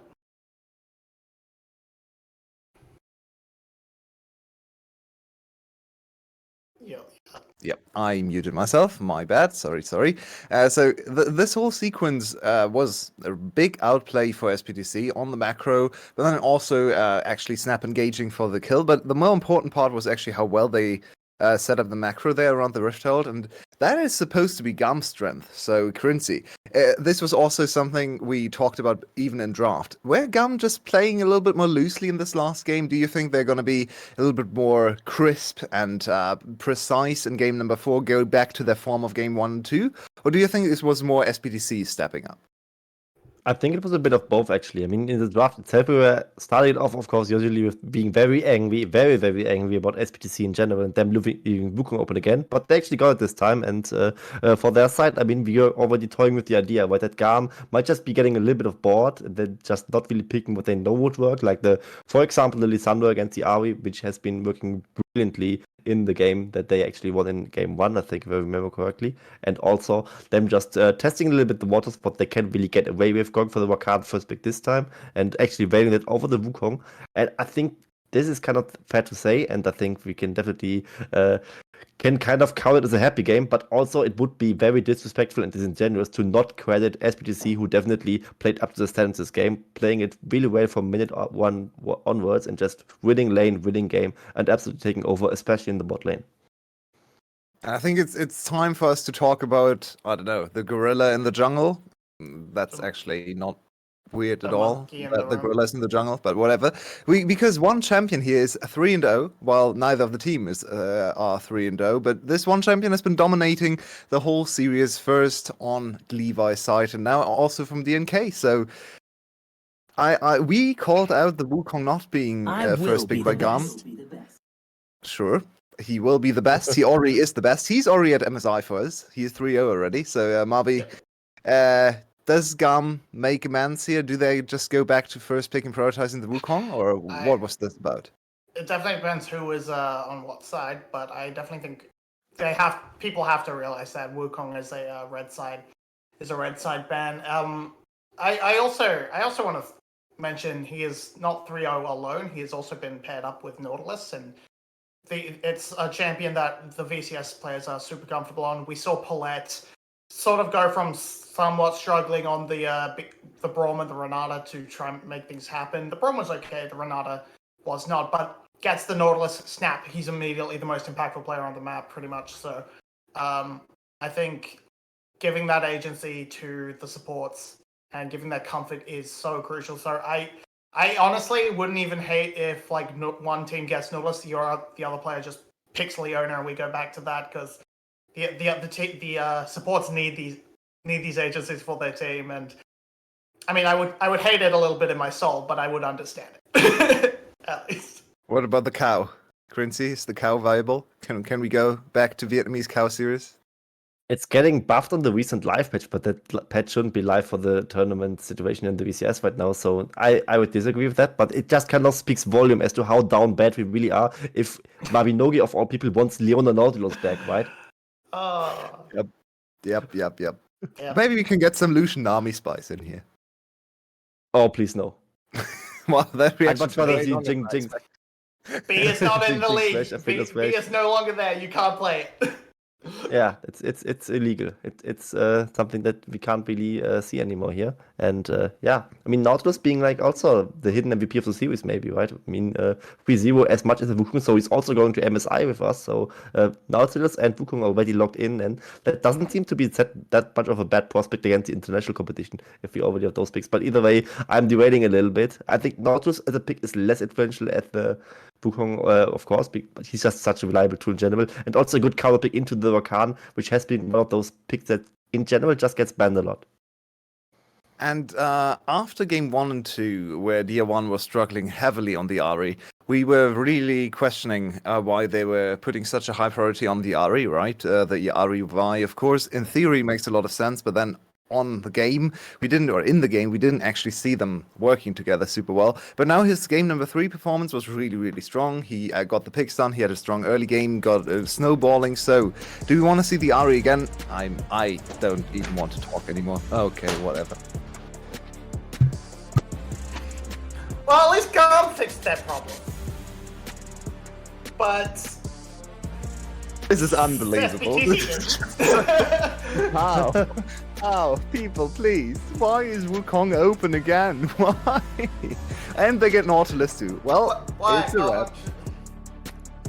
Because his place is at the top, he says it all the time. He will be the best, we know it. And yeah, here he gets to play on the Rift again. I mean, GAM had side switching this time, they go for blue side, of course. So, theory, they would enforce a Wukong wet side ban in the first rotation. But SBTC is like, nah, can't have it. Either way, Wukong will buy yet again. And yeah, one hell of a surprise for sure. Either way, this noticed as well for the side of GAM. So, SBTC didn't even get this one on their outside this time. And also didn't get Rakan, which is something that yeah, GAM maybe feared in the last draft where they were first picking the Rakan in potential paranoia that maybe it would get locked in by the SPTC side. So they aren't really getting any kind of W in the draft so far. So, I mean, I like, you're not gonna really want to take the Rakan into the Nautilus anyway, so, because that's just not a fantastic matchup. So we might end up seeing the Braum come out, which is not that bad, but this is just game 1's draft currently coming. This is just a repeat of game 1. Are we actually sure this is game 4? Because this is alarmingly similar. And nothing stops GAM from just banning the Braum right now, right?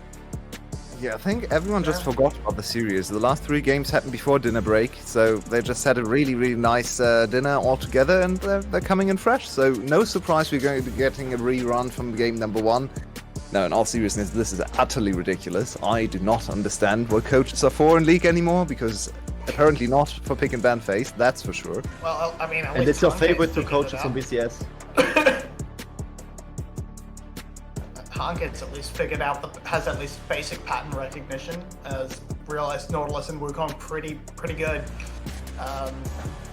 We have to see where they want to lock in. I imagine support comes in for Paulette right now, safe counterpick for Dia. Just Braum, yeah.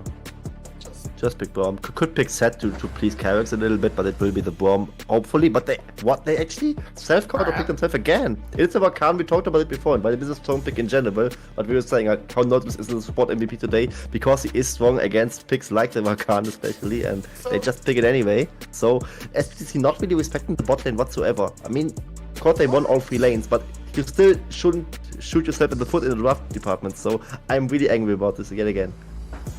So they won by playing through the bot side, and now they picked themselves a bad bot lane matchup. Like, if you went Braum and then at least brought Vi down and continued to play through bot lane, that would have at least worked, made some sense. You were still picking a good matchup, but I don't know. I don't. The Rakan signals to me you're not looking to play through lane at all in bot sides, which means you either need to slam dunk this mid lane matchup, or I guess you're trying to play through Gwen again, but that's still a bit of a risk because you need that early point of power, and I don't think Rakan Vi is that. Maybe Silas is, but Yeah, that's actually a Silas angle, right? It's now and Lissandra. I mean, you definitely give great ultimates. Also, like, the Cyclone and the Death Charge are great ultimates as well. This is definitely a Silas angle. Not even with Mage Seeker coming out. I mean, not just to please characters over there.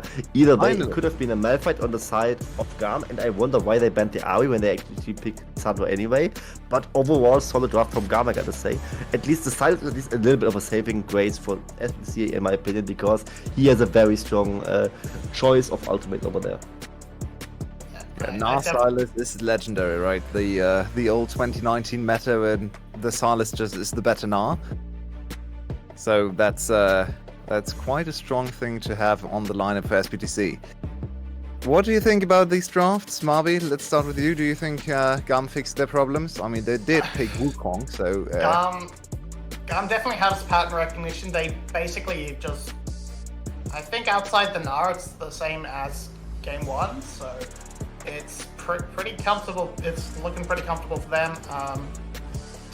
So like jungle down is all fine. The Gnar could be a problem. It can like my problem with Gnar, especially at this point, is he's only a champion half the time, so can be caught up pretty quickly.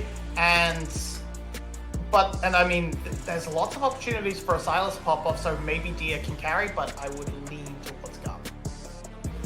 And Currency, before we go into the game, what is your prediction? Do you think SPTC can continue on their path to the reverse sweep? No, Wukong is locked in for GAM. It's Wukong for 0 this time. So, congratulations, GAM.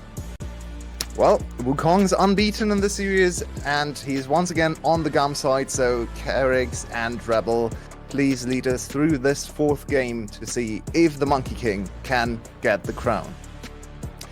Well, we have to wonder why he's still allowed to monkey around, but they have changed up at least something. Funnily enough, they did go to Silas. I suggested that half as a joke because he got a video game recently. But unironically, this is actually a really good position for Silas. He really thrives against GAM's team. He has really good setup from his team.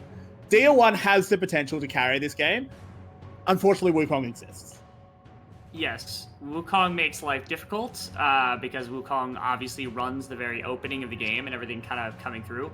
The only complaint I had about GAM's composition was the Gnar, not as a Mobby hater, not as a Gnar hater, just because I don't think it's fantastic into Gwen. Not that I'm saying it's bad into Gwen, I'm just saying that I don't think it's great. And I think there were better picks that you could have taken with the assumption that Dia1 was going to go Silas, because I think after having picked Lissandra, that was a very obvious pick that could come through here from the side of SPTCE. So I obviously, like, the Gnar kind of was just candy on top of everything else, but I would have loved to see Set in this position. I think Set has been crushing. I think it's gotten a lot stronger in the last couple of patches. I think it's good into Gwen. And if Silas comes dashing in, or if Vi comes dashing in, you just pull him right back out. And then the rest of your team's chilling, right? Like, there's no dive on his style. You can't do anything with the Lissandra. There's nothing to be done. Music to my ears, Rebel, suggesting a Set pick. A Set and a Silas and a Kindred would have sent you over, but thank you for all of it at once. Oh, immediate engage onto Style. They ignite him at level 1, just trying to get early lane prio. Slater trying to fire back. Now they're in trouble because the lethal tempo's proc. Palette's going to go down. Ooh. That's a disaster, but now Slater can try and fight back. He needs to get a kill at least onto Zin, but now it's going to be 2 kills given away. He desperately needs level 2. He gets the double kill before he dies. Holy, okay. Very, very last second steal from Slater, being able to pull 2 kills in exchange for just the 1. The first blood went over to Zin, which is a positive thing, but at minimum, it is not a full disaster coming out from SPTCE. If they lose both bot laners and a kill goes on to Style and Zin, the lane is basically dead. But Slater getting both is huge. It is resilience coming out from SPTC's bot lane. Yeah, and I the fact that the kills aren't split, Slater nearly makes a huge play here. He was praying for level 2 because he was actually going to be able to E out, but in the end, this is just a bit of a clown fiesta. Yeah, I gotta see exactly what happened because Slater, he's playing around with vision, which could have made a bit of a difference here. And what is it exactly? Because the Q doesn't actually kill, I don't think, here. Yeah, it's the auto! Holy, how did he get that auto animation through? Oh, but look at back, and Slater's just immediately killed him again. This is huge, Rebel. 3 kills for Zeri in 3 minutes. Okay, they put down the gauntlet. They say, hey, we've got the Zeri Rakan. We've got our bot lane combination that, like, supposedly is supposed to work. I didn't think it was going to. I thought I was like, Nautilus is going to be able to beat down the Rakan. They shouldn't be under any duress. And yet here they are. Like, that's just a jump in. Like, what are we doing? I mean, they know that Style has absolutely no summoners left, so they just come in and they just murder the man. Yeah, I mean, there's a reason why Slater was at the top of our charts in terms of ADs this split. It has not been Style in the slightest. The one place the GAM has not found the greatest of results has been out of their bot lane duo in every single game. Not to say that they've been bad, but Slater and Palette have been so electrifying all split, and finally, they're showing up inside of the series. And oh no, it's about to get even worse! They've called down another friend! Style, get back to base! 4th time! 3rd, in fact. 4 kills, but 3rd time for Slater. You gotta be kidding me. You could not ask for a better opening to this game. You couldn't write a better opening to this game than Slater on Zeri getting 4 kills. Like, what are you supposed to do now? Like, you could play as defensively as you want in both of your solo lanes. You have a 4-kill Zeri. what are you guys like Wukong and Lissandra are gonna have to do so much work on Slater that it's near impossible to dig themselves out of this situation at this point. Like, how do you fight literally anything? It's absolutely brutal. Now, there might come a time where your composition starts really hurting Zeri. The question is, how do you get there? Because now you just have a void of pressure in the bot lane. It's Noon Quiver versus Longsword and Cull. Yeah. The first few dragons are already SBTCs. You may as well just write them in. That they are. I mean, it's even worse too because like DNK doesn't have to worry about getting pressured out and kind of losing to Wukong either. You've got so much ability to use this bot side pressure for anything you want down here. DNK could just play split map and just say, hey, I'll take some camps away from you, like your bottom side, I'll take my bottom side camps. There's no way that Wukong's falling behind. And now Levi's the one that has to play to Gnar. Like in game 1, DNK was forced to play into the Gwen, and it's like, okay, Gwen can at least try to carry games. The Gnar's not going to carry this game. Like, it's not going to happen. Like, Levi's stuck in a really, really terrible position. To me, it feels like their best bet is to try to double down into mid lane and go, okay, let's get the Lissandra going. Let's try to get something working so that our mid game has some kind of spike to it. If the Wukong and the Lissandra are doing okay, maybe there's a chance. But if they don't get anything and they end up walking into like a 2-item Zeri at 10, 15 minutes into this game, it's lost. Like, there's nothing to be done. The issue here is that how do you play around anything except your bot lane if you are Levi? You're not really going to go top. Enper's just a bit too slippery on the Gwen. Realistically, you're not going to kill him. Dia1 is playing super defensively on the Silas, which is exactly what he should be doing. Yeah. He's just sitting back and scaling. All you can do is, okay, you stole half a Raptor camp. I don't think that's going to make up for the bot lane, man. No, Style is caught again. This time there's not enough follow-up. There is a hook now landing onto Paulette, but no real play possible. Yeah, it's going to be a very long time until Style can kind of get out of a very tough situation that they've been thrust into inside of this game. If they ever actually get out of it, yeah. The knock-up, there's an Ignite as well. Slater's not able to follow, but now Style has to back. He's 20 CS down already. He's very much like it's the wave isn't in a disastrous position right now. The wave just came in, and maybe Xin can help hold it so that there's no chance of losing. So I don't think it's going to be as monstrous here of a loss from Style. But again, this bottom lane, I was very wrong. I thought there was a whole wave there, but Slater cleared all of it. Okay, it's just gone. Yeah, they lose an entire wave on their ADC. This is, again, to say disastrous is the absolute minimum here. Like I said, there is no response to be. You can't even fight this bot lane. Like, Slater and Paulette are giving nothing for Wukong to be able to do either. So it might actually legitimately be... Yeah. He just has to stand in mid. This is the best thing that Levi can do right now. Okay, cool. You got a plate. Maybe you get 2 plates onto your Lissandra, but Dia1, he's fine. He's allowed to lose this early. He'll come into his own around skirmishes and team fights. It's not about the lane for him. He doesn't even really care, I don't think, either. Like, even if they're end up losing in mid lane, like, your number one threats are, like, Lissandra, Wukong. If they're not going crazy, they're never killing Zeri. Zeri's got Cleanse. Zeri's got a Rakan behind. If you rush Mikhails on Paulette, there's just absolutely nothing that can be done about Slater running everybody's fade on the side of GAM. So Silas doesn't even care. And again, if you start putting pressure down towards bottom side, which is, again, maybe the only thing that GAM can try to do to salvage any kind of counterplay here in the mid game, like you just end up potentially giving over a ton of pressure to the Gwen and the Silas, who are solo laters that are able to carry in their own volition. Like you said, I mean, Dia1 could full carry this game. Emperor, in the right circumstance, could full carry this game. So now it's a chess match of, okay, if you put too much into putting down Slater, if you don't, Dia1 and Emperor full carry the game, and you haven't done anything. Even if you put down Slater, the 2 solo laners could still full carry. And if you don't put pressure to bot lane, Slater's gonna full carry. It happened in the last game. Now, this is a good move. They did move 4 down here. This gives Style something back. Unfortunately, the plates are split between 3, so he really got about 100 gold out of it. Yeah. It's nowhere near enough to catch him back up, but at least it's something. They're stemming the bleeding just a little bit. Just a touch. Again, it's basically going to be an entire item to, maybe at best, in this right circumstances, half an item down for the Jinx underneath the Zeri to kind of kick things off. It's a tough situation to find yourself in. If you're Wukong, you really have to be leveraging topside pressure to your absolute maximum. Like, there is 0 chance to be giving away things like Rift Herald. One's already down, but the second one cannot. Like, DNK cannot be given the agency to just have any sort of topside pressure whatsoever, given just how powerful the bot lane is. Otherwise, you are sacrificing so much on the side of GAM. Further, the Dragon going over is really monstrous for SBTC too, because again, that means that you have a full 20 minutes before there's any threat of soul coming through from GAM, if they ever even get one, and you have the potential to kind of put them into a soul binding situation at some point as well, which is just, again, it's forcing team fights that the Gwen is, or that, this team fighting squad is going to be able to work in. Tier 1, having a crack at Cardi. He's not going to kill him here, but he does take lane control, and importantly, he takes lane control 40 seconds before Dragon. Yes, and Kadi's stuck because I don't think Kadi's got TP. I think his TP's down, so there's no way to get back into this lane really effectively. Deal1's just got perma shove here, and you're just gonna have to stick around and unfortunately take that if you are Kadi here, which is a tough place. Yeah, you don't TP, you have Ignite right now because you have the Unsealed Spellbook. So unless they force a fight here in mid lane, which actually might be in the benefit of GAM, to be quite honest, if DNK goes rushing forward, yeah, I'm happy they didn't end up getting baited by that. Because if Wukong comes in and they've got Ignite and they've got Kadi's kit, like there's basically no way to win that circumstance in any way. But never mind, when the Rakan comes up, that is a last-second ultimate. They do manage to avoid the Jinx Rocket. Kadi managing to get away. And with GAM reinforcing, Levi flashing forward for the second half of the Cyclone depth charge, but he's way too far under tower. Ooh, hook landing, forcing a flash. This is a misstep from SBTC. I think this loses them Dragon.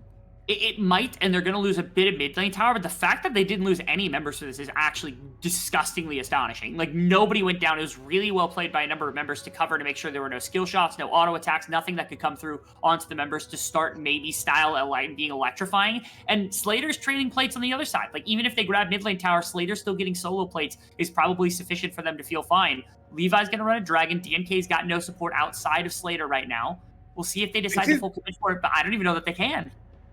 This is very dangerous. I feel like GAM might have been able to full commit to it, given that Slater hasn't reset in a while. The item parity on the ADCs is actually even right now. Once Slater goes back, he's going to accelerate very far ahead. But until he goes back, the gold doesn't do anything for him. GAM doesn't feel confident enough, though, and it's going to be an Ocean Drake given to SBTC. And again, if they don't go for plates in mid lane and they end up don't extending, looking for kills and stuff, and they just turn right for Dragon, I think you're right in that would have been your best bet, because Slater doesn't have the gold. DNK was still as low health as possible. You had the numbers advantage on the bottom side. Like, there's basically no way for them to have any kind of counterplay around the Dragon. The only real fear in that case would be a re-engage out of DNK if Dia1 shows up, if Paulette shows up after the fact, but that felt like a little bit of a far-fetched kind of proposition in my mind. So I think they had a lot of potential to go for Dragon. They choose against it instead to get some gold back, but all it does is free up bot lane. Yeah, Dia1 in some trouble, tries to sidestep, gets a Kingslayer. He dodges away, he's out!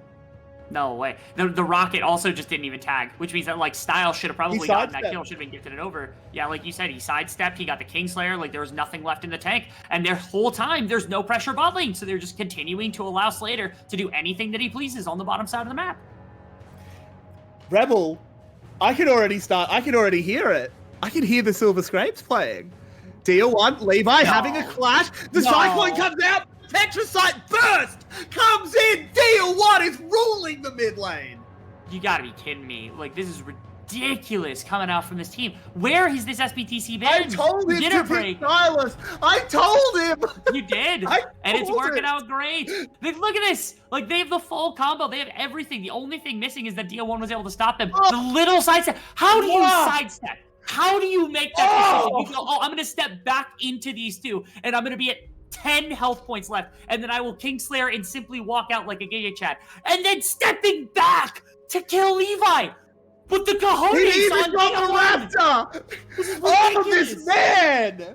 We love this. Oh my word! This is why Silas got his own video game. Plays like that. Unbelievable. It's unbelievable. The dinner break gap, man. Like, somehow SPTC was losing this game. They get the dinner break. They're right back to on top. And now GAM, they might be on the receiving end of the exact same thing that won them this series in their first meeting. We're looking like we're going to game 5. This is a fantastic performance out of SBTC's roster. We haven't seen much out of Empus. We'll leave him out of the conversation for now. Dia1, highlight plays. Slater absolutely killing the bot side with Paulette. This is insane. We are looking at a potential game 5. We're not there yet, of course. We've got a long way to go. But my word, has this series just gotten exciting. Oh, Kiaya! What? Okay. I'm gonna wait for the replay to say what I want to say about that situation, but I'm gonna hold it until then, because that was I don't even know what that was. At minimum, it does give Kia space to get some turret damage on top side, but it just doesn't matter because you're not getting much on Gnar. They're not plates left, and DNK is gonna go diving in now. DNK wants him, knows that there's no Mega Gnar, but I don't think this one's actually going to work out. So kind of just wastes his ult, but it's okay. Can still clear the wave. Okay, nothing crazy. How has no one responded to DO1? Seconds ago, I was like, DO1's pushing bottom tower. Okay, so I'm guessing this is a flash prediction. Yeah, maybe. No, wait. Does she have flash? She doesn't have flash. No. Yes, Okay, guys. so that was that's just bad. That was the worst fucking Gnar flash ultimate I've ever seen in my entire life. That is my most warranted F-bomb I've ever dropped. It's like one of 3 I've dropped on broadcast. That was horrible. Paulette has now been caught, taken down. This seems mental going room, back to parents. Garm. And they don't have a dinner break. Hardcake's got to be in the ref's office on his knees. Please, we're still hungry. Come on. He's got to go buy one of those like individual burner things to start boiling water so he can try to cook something in the meantime to give them a break. He's not even watching the game. He's in the bathroom making sink noodles. He's got ramen. Yeah, he's got ramen on because he's trying to get something going. Because this is not looking great for the side of GAM. They're so far behind. And it's even worse because this is the recipe that should be working for them. It's what won them the first 2 games was the Wukong, the Lissandra, the Jinx, Nautilus. It's 4 of the same 5 members that they won the first 2 games with in less than 20 minutes that is just getting evaporated in this game. And we have to keep this going for SBTC. We don't want to get too far ahead of ourselves. It's only about 1,500 gold at the moment. You do have Enpa, who's not super far ahead. He's actually behind. This is why they need to activate the Zeri. That's the big thing. You need to play around this Slater core that is so far ahead. They do. They're not super far ahead in gold. And the thing is that this composition isn't necessarily even designed to be super great to begin the game, but now that you're starting to break first items, I mean, like, Emperor and Dio1 should be ready and raring to go. Slater's already on, like, basically 2 full items with the Runaans. Like, they should be willing to fight. They should be willing to take battles around this next dragon that's going to be coming up. They should be. Look where Dio1 is. He's on a very deep flank. That vision plant gives them full awareness of where everyone on GAM is. You can see GAM immediately has to just leave the river. They just say, we don't have enough information. Get to somewhere that's a bit safer. And the pincers are here. They just, like GAM is so pinched right now, it's ridiculous. Like, they're stuck in such a bad situation. They're also down 2 dragons, so giving the 3rd dragon over to the side of SBTCE would be... Yeah, it's another Infernal Soul. Like, what are you supposed to do? Dio1 recalls. He has teleport. Goes to the tower. Not ideal. There's going to be a few seconds where he's not able to enter this fight. The fight begins. Okay. A lot of damage immediately. DNK has been blown up. I'm watching Slater. He's been altered. He's been taken down. He's in so much trouble. Can he get anything done? He can't. GAM are going to come out on top in this fight unless Dio1 can absolutely rule the world. He's going to get cooldowns reset off this. He goes over the wall. Can he fight? I think he could afford this, mate. And he can. He goes back in, tries to slay the king. Petrified Purse, not quite enough. Shut down. Okay, he gets 1 in return. The fight is super scattered from the side of SPTCE. They never really get an option for Slater. They never really get to use all of the damage that they've accumulated to this point, and it gives GAM just a touch of breathing room in this game, and that might be the one momentum swap they needed. They have stumbled again and again and again and again and again and again and again and again, and finally, GAM gets something back. Finally, GAM. And we can't go to a replay right now. This is okay. There's things happening on the map, but let's have a look at this replay. Okay, again, it's the pressure that they put onto Slater. Look at that. Somehow it's the Nautilus and it's the Lissandra that get onto him, and that means your primary damage healer's down. Then Emperor and Dio1 have to carry, and I was saying first item spike, maybe they're willing to make the fight happen. Maybe they're willing to actually have. But without their primary damage healer, it's just not quite enough. 2-3 items, there's a 1 fight still from SBTCE, but this early, not quite there. So, again, maybe it's a bit big for our britches. We were calling for it a little bit more, but we weren't anticipating Slater getting driven out that quickly in the fight. So, again, props to the side of GAM, finding the right fight coming through. GAM did also end up getting the dragon, so nothing pressured on them. And that's pulled the gold back to even. We have a game on our hands. We need Slater to play safer. He does have cleanse, but it wasn't enough in that fight. He wasn't able to get it done. We need to see Enpa doing more, and we need to not have silly mistakes like Dio1 TPing to a tower that was just too far away. We can see how strong he is. He nearly 1v3'd the back end of that fight. Yeah, this has to be like the mental resilience angle from SBTCE is now also being challenged. If you're a GAM and you go down 4 kills in the bot lane to start things off, if you're losing in basically every lane to start things off, it's really tough to pull things back. So a situation like that, where SBTCE has this massively winning in terms of itemization, in terms of everything, you're feeling really confident, you're ready to just start fighting, you're ready to start pushing your advantage, and then you stumble out of the gate like that, has to be really hard to deal with. What a confidence breaker, what a confidence shift in momentum that you have here between the two teams walking into this game. It's still really good for SBTCE. They're still fine. They still have the Gwen. They still have the Sylas. They still got this massive kind of Zeri in the bot lane to work on, but they have to remain in the driver's seat. They have to remain confident in their ability to take fights. The one thing to keep in mind as well is just item breakpoints. Jinx at 2 items is more threatening than Zeri at 2.5 items. 3 items is where Zeri really, really becomes that disgusting monster we all know about. Needs the Navori quick plays to get that ultimate damage. He's halfway to it. The next fight should be where we really see Slater's lead realized. Yes, once Navori is kind of brought about, and that's a decent distance away because the advantage has kind of been dropped down to only about 1,100 gold. It seems like the Caulfields is basically the one difference between the two, which isn't a massive difference in terms of what the two of these have in itemization. So Style has caught up effectively. The other big things, Zonia's done for Dia1, which means he can frontline a little bit better. That's a massive item breakpoint. Wit's End is done for Kiaya, which means it's a lot harder for Dia1 and Emperor to kind of shred through him like paper, like they would normally, especially earlier on in the game, especially in Meganar when you've got all your flat stats. So both teams, I mean, the engines of war are running. We are in an arms race right now to see who's going to be able to get up to snuff faster. And notably, again, Dragons, I think, are going to be the big difference maker because these two teams are relatively even on every... Can we take it? Okay. There have been so many little brain fart situations this game.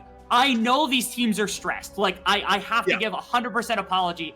Like, these two teams, like, with the number of things you are constantly worrying about in a game like this, especially when it's so close, I have to forgive all of them. So I am not going to harass anybody for making any more mistakes because I would be in a much tenser position than even they would be in a circumstance like this. So I can't imagine the type of pressure that they're under right now. Of course, we've got to say, these teams are playing for MSI. GAM, we know, we have a good enough relationship with some of GAM's coaching staff to know that they really, really want this. The fact that they didn't go to MSI last year really hurt them. Like, not physically, obviously, but emotionally, they really wanted to go. Yeah, we hit them. I did. It was Hunka's bell. But anyway, they really want to go, and SBTC really want to prove themselves as an organization. SBTC is a super hyped org, but doesn't really have results to back up the hype. If they could win this, if they could come back, reverse sweep the Kings of Vietnam, that is a huge notch on your belt as SBTC. The circle of SBTC, for anybody who doesn't know, is this massive meme where the team looks good and then they start having strife and then there's internal issues and then they end up falling out of playoffs at the end of the split because they always look good and then they always fall out of playoffs. This is a split that has kind of transcended that circle for the first time ever. And so doing this would maybe break the witch's coven that somebody has put upon this poor organization because they've always had a very competitive team. They've always had a team that looks like it's ready to take the next step and go to the next level, get into playoffs, start challenging for some of the top positions, but they just haven't ever done it until now, where they're sitting across from GAM, game number 4. This is going to be a crazy game. If they win this one, it is going to be really hard for GAM to find a way to break their momentum walking into the 5th game of the series. You're looking at down the barrel of a reverse sweep potentially on the side of GAM, and so I think this is your best bet now. I think you really don't want to push this into game 5. They're going to go in. Oh, no, it's all gone wrong as Paulette just got immediately Lissandra ulted. Can they follow up with that being down? Dia1 actually doesn't get an ultimate. He doesn't have anything to work with because of the stopwatch. Slater on the periphery of the fight. In goes the Wukong. Levi, he's a little bit overextended though. The Gwen has gone down. This is a disaster for SBTC. They simply can't do this. No. TNK falling, Slater melting away. GAM are just better in team fights. Slater will live, but living's not enough. The engagement comes out so much faster from SBTCE. It's very, very simple. In fact, actually, Kiaya is maybe even going to find Slater here. Dash under the tower. It's going to be one more auto attack to take him down. But did he buy enough time for them to at least move to Soul Point? I think he did. I I think they did. I think the trade-off is Baron for soul points. And again, SBTC's composition is still getting its bearings, still finding a lot of power. Once you hit 2, 3, 4 items, like I said, he doesn't Slater's get still this. winning too. Oh no, they're resetting, so he does. Yeah, they're resetting. Yeah, they're nothing crazy. TP is going to come in too. I think they were worried that they were going to beeline here. They didn't necessarily need it. Instead, they'll just confirm this, which is threatening. Again, Infernal Soul is a threatening thing that SBTC now has that is unrespondable by GAM. Like, there is nothing they can do. They have to wait 10 minutes basically to get this back. So GAM has to do damage now. Like, they have to use this Baron buff effectively, because if they wait and they keep taking fights around objectives, what exactly okay, that is just a drastic overextension by DNK. Yeah, and I never want to flame a player too hard in a final, but DNK is having a shocker. Yes. That was if you're looking for a pick or something, that makes sense. He's in Mininar, and you get the Rakan, and like you kind of pair up on that. And if you find it, it's big, because then your main frontliner on the side of GAM has just disappeared from the fight. A gig damage dealer is kind of gone from a fight. You get a solid pick, right? But it's just too much to index into that when you don't have the rest of the support of your team, and when you're trying to make sure that you can make a dragon play, when you can not give up a massive neutral objective. As again, that gives GAM a big kind of swing in this game. It's their first big gold advantage, being up about 3,500. There was a few disasters. One is DR1 didn't get to steal an ultimate. Oh no, we've got to catch him. That's another disaster, as Palette has just been found and destroyed. He's not been having a good 0 and 5 after such a good start. He's just been constantly getting caught. But in that last fight, DR1 did not get an ultimate. The stopwatch completely blocks the hijack. They're just pushing up. They're just going to try and win the series. I think they're going to try to. And I think they need to as well. The faster that they win this game, the better. Because, again, as the game continues to slog on for SBTCE, I know they had the advantage at the beginning. They weren't able to push down the pedal and kind of take this game by the horns. But the big thing is, again, when you start hitting 3 item mark, 4 item mark, SBTC's composition doesn't get less scrappy, doesn't get less powerful. It just continues getting more and more menacing. Kadi's damage is eventually going to fall off. Eventually, Kiaya and Levi, like, their damage isn't going to be massively kind of top-ended. And Style is still the one that was relatively slow at the beginning of this game, which means there was a lot of deficit he had to work through. Yes, they're back to a gold advantage, but it's not likely all in Style. It's likely kind of dispersed among the rest of these members. And so you have to still be careful. You don't want to give up Infernal Soul. That's one big win condition that SBTC can kind of work for. And so if you're GAM, you have to do damage without giving back a counterpunch to SBTC. I feel like there needs to be a mentality shift from DNK. He can't be doing these deep dive initiations. That's Enpa's job. Let Enpa find the flank, ghost in, and try and assassinate Style. You need to play Bouncer Vi. You are defending Slater at all costs. You can't go as deep as you were. You need to get this Wukong off of your AD carry. Is that just Wukong too? Because there's been actually, I'm going to hold this because it looks like there's an engagement. There's an engagement, there's a teleport coming in as well, and they're just leaving DR1 out to dry. What's the point? I don't know. They go rushing in. They go running in, sprinting to try to find a fight, and then they just bail on it. Like, they just go away. And that just gives a numbers advantage to the side of GAM. It gives them the ability to take bot inner, takes the ability to take the bot inhibitor tower, maybe the entire bot inhibitor. Which is going to set up their dragon. Like, they're never going to have access. With that hook landing, I think they're just going to take the game. As Gwen goes down, they just can't defend. DK throws himself into the backside, gets immediately melted. It's Slater and Palette versus the world. This is the push for MSI, Rebel. GAM coming in. The ultimate from Slater coming out. There is a lockdown onto Palette. He manages to dance away. They're dodging for now. The health bars are not amazing for GAM. But Slater, this is your moment. You have to be a star if you want to keep your team alive. I don't think it's possible. I think we're about to see GAM winning the VCS, and they are going to MSI. Not an unexpected result, but how? SBTC, man, you have so much advantage at the beginning of this game. You have a perfect bottom lane setup, and you cannot transition. The resolve of GAM to be able to get through that is astonishing. And again, it takes me back to like wondering if SBTC just had a bit of breakage there when they weren't able to capitalize on that first dragon fight, that big kind of engagement between the two teams. If that was what kind of did them in, because they couldn't figure out how to get back into the game from that point. GAM, resilient as all hell. Even through all the trials and tribulations, even through all of the tilting early game actions that they took, still able to come out on top as our #1 team here in Vietnam again.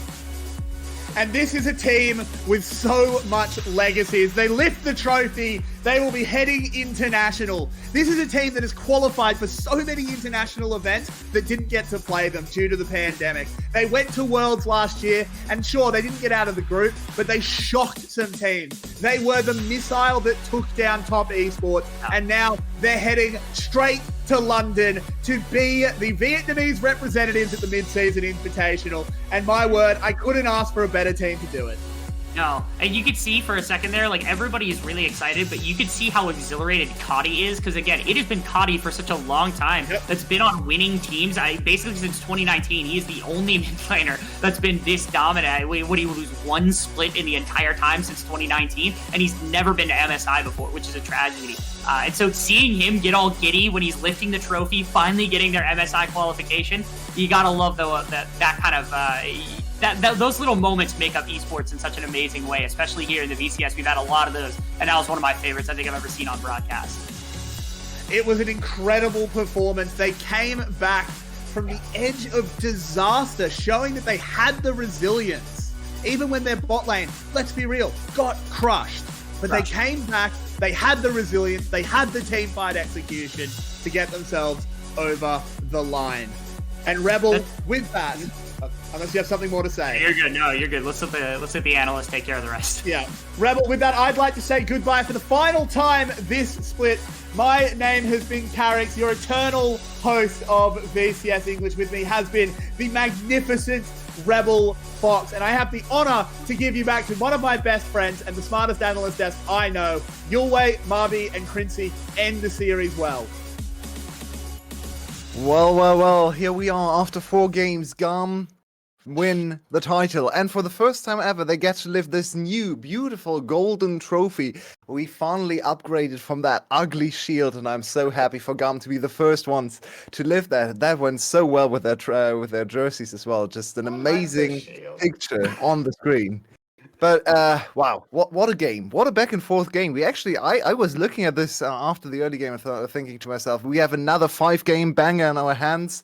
But then it all went wrong for SPTC, and GAM punished amazingly well. So let's start with you, Bobby. Just quick reaction to this game we just saw.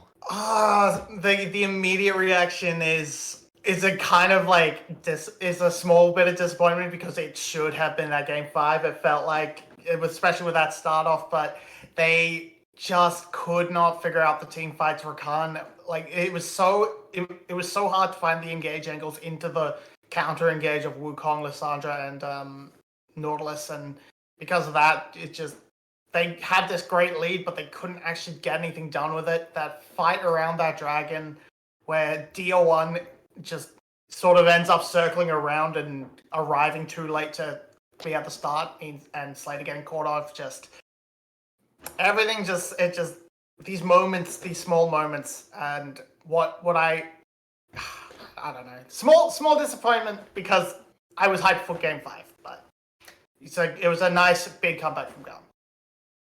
And Crincy, I want to put a little bit of focus on one specific player, because this player has been in this position so many times back in 2020. He had to face Carty over and over again in best of 5s, and he always came up short. He was never able to get that title, and once again he's thwarted today. It's Dia1 in the mid lane, and what a final game from him, especially in the early game. Some of those sidesteps, some of those outplays, he showed glimpses of that mechanical prodigy he was back in 2020. I think Dia1 still has some more splits in him. What do you think?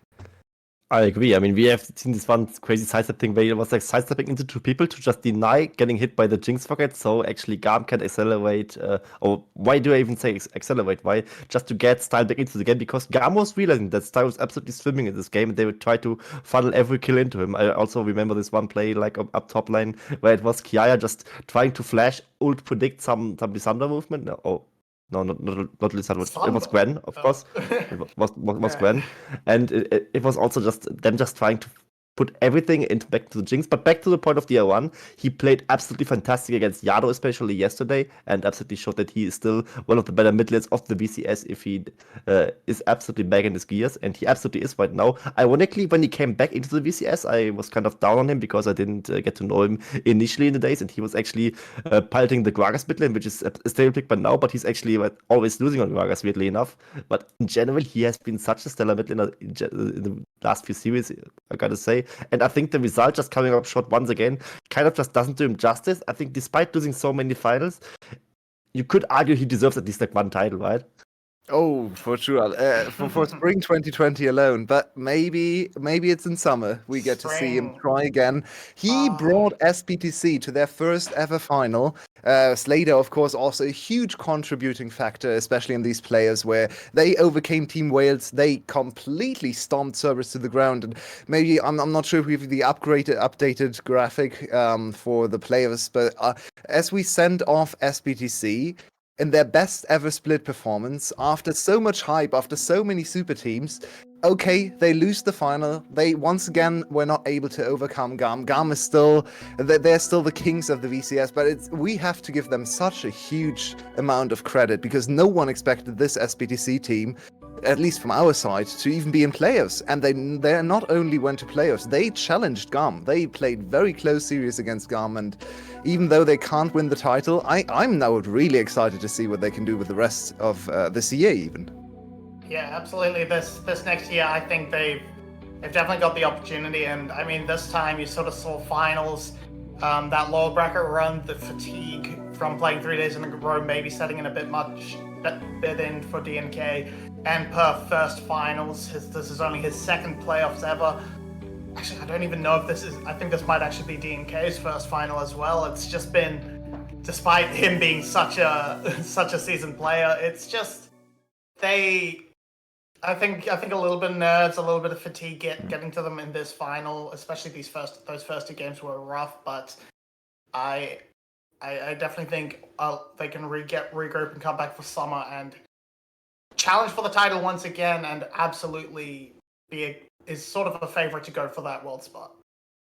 So we are set to see SPTC go down today, but also really happy for their improvements. But of course, glory and the spotlight belong to the champions once again. Maybe there's a little bit of fatigue here on the VCS English crew, but also in general in the VCS community for GAM has just been way too dominant the last few years. But it's so impressive that they find ways to adapt, to overcome struggles again and again and again. Remember, they stay undefeated. They're the only team going to MSI on an undefeated record, I believe. I haven't checked all the minor regions, but pretty sure because most of them play best of ones.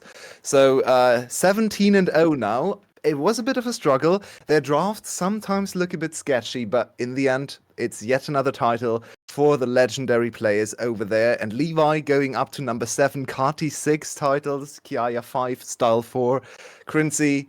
How can we even talk about these players anymore? They're just the best ever in the VCS, right? Yeah, they are.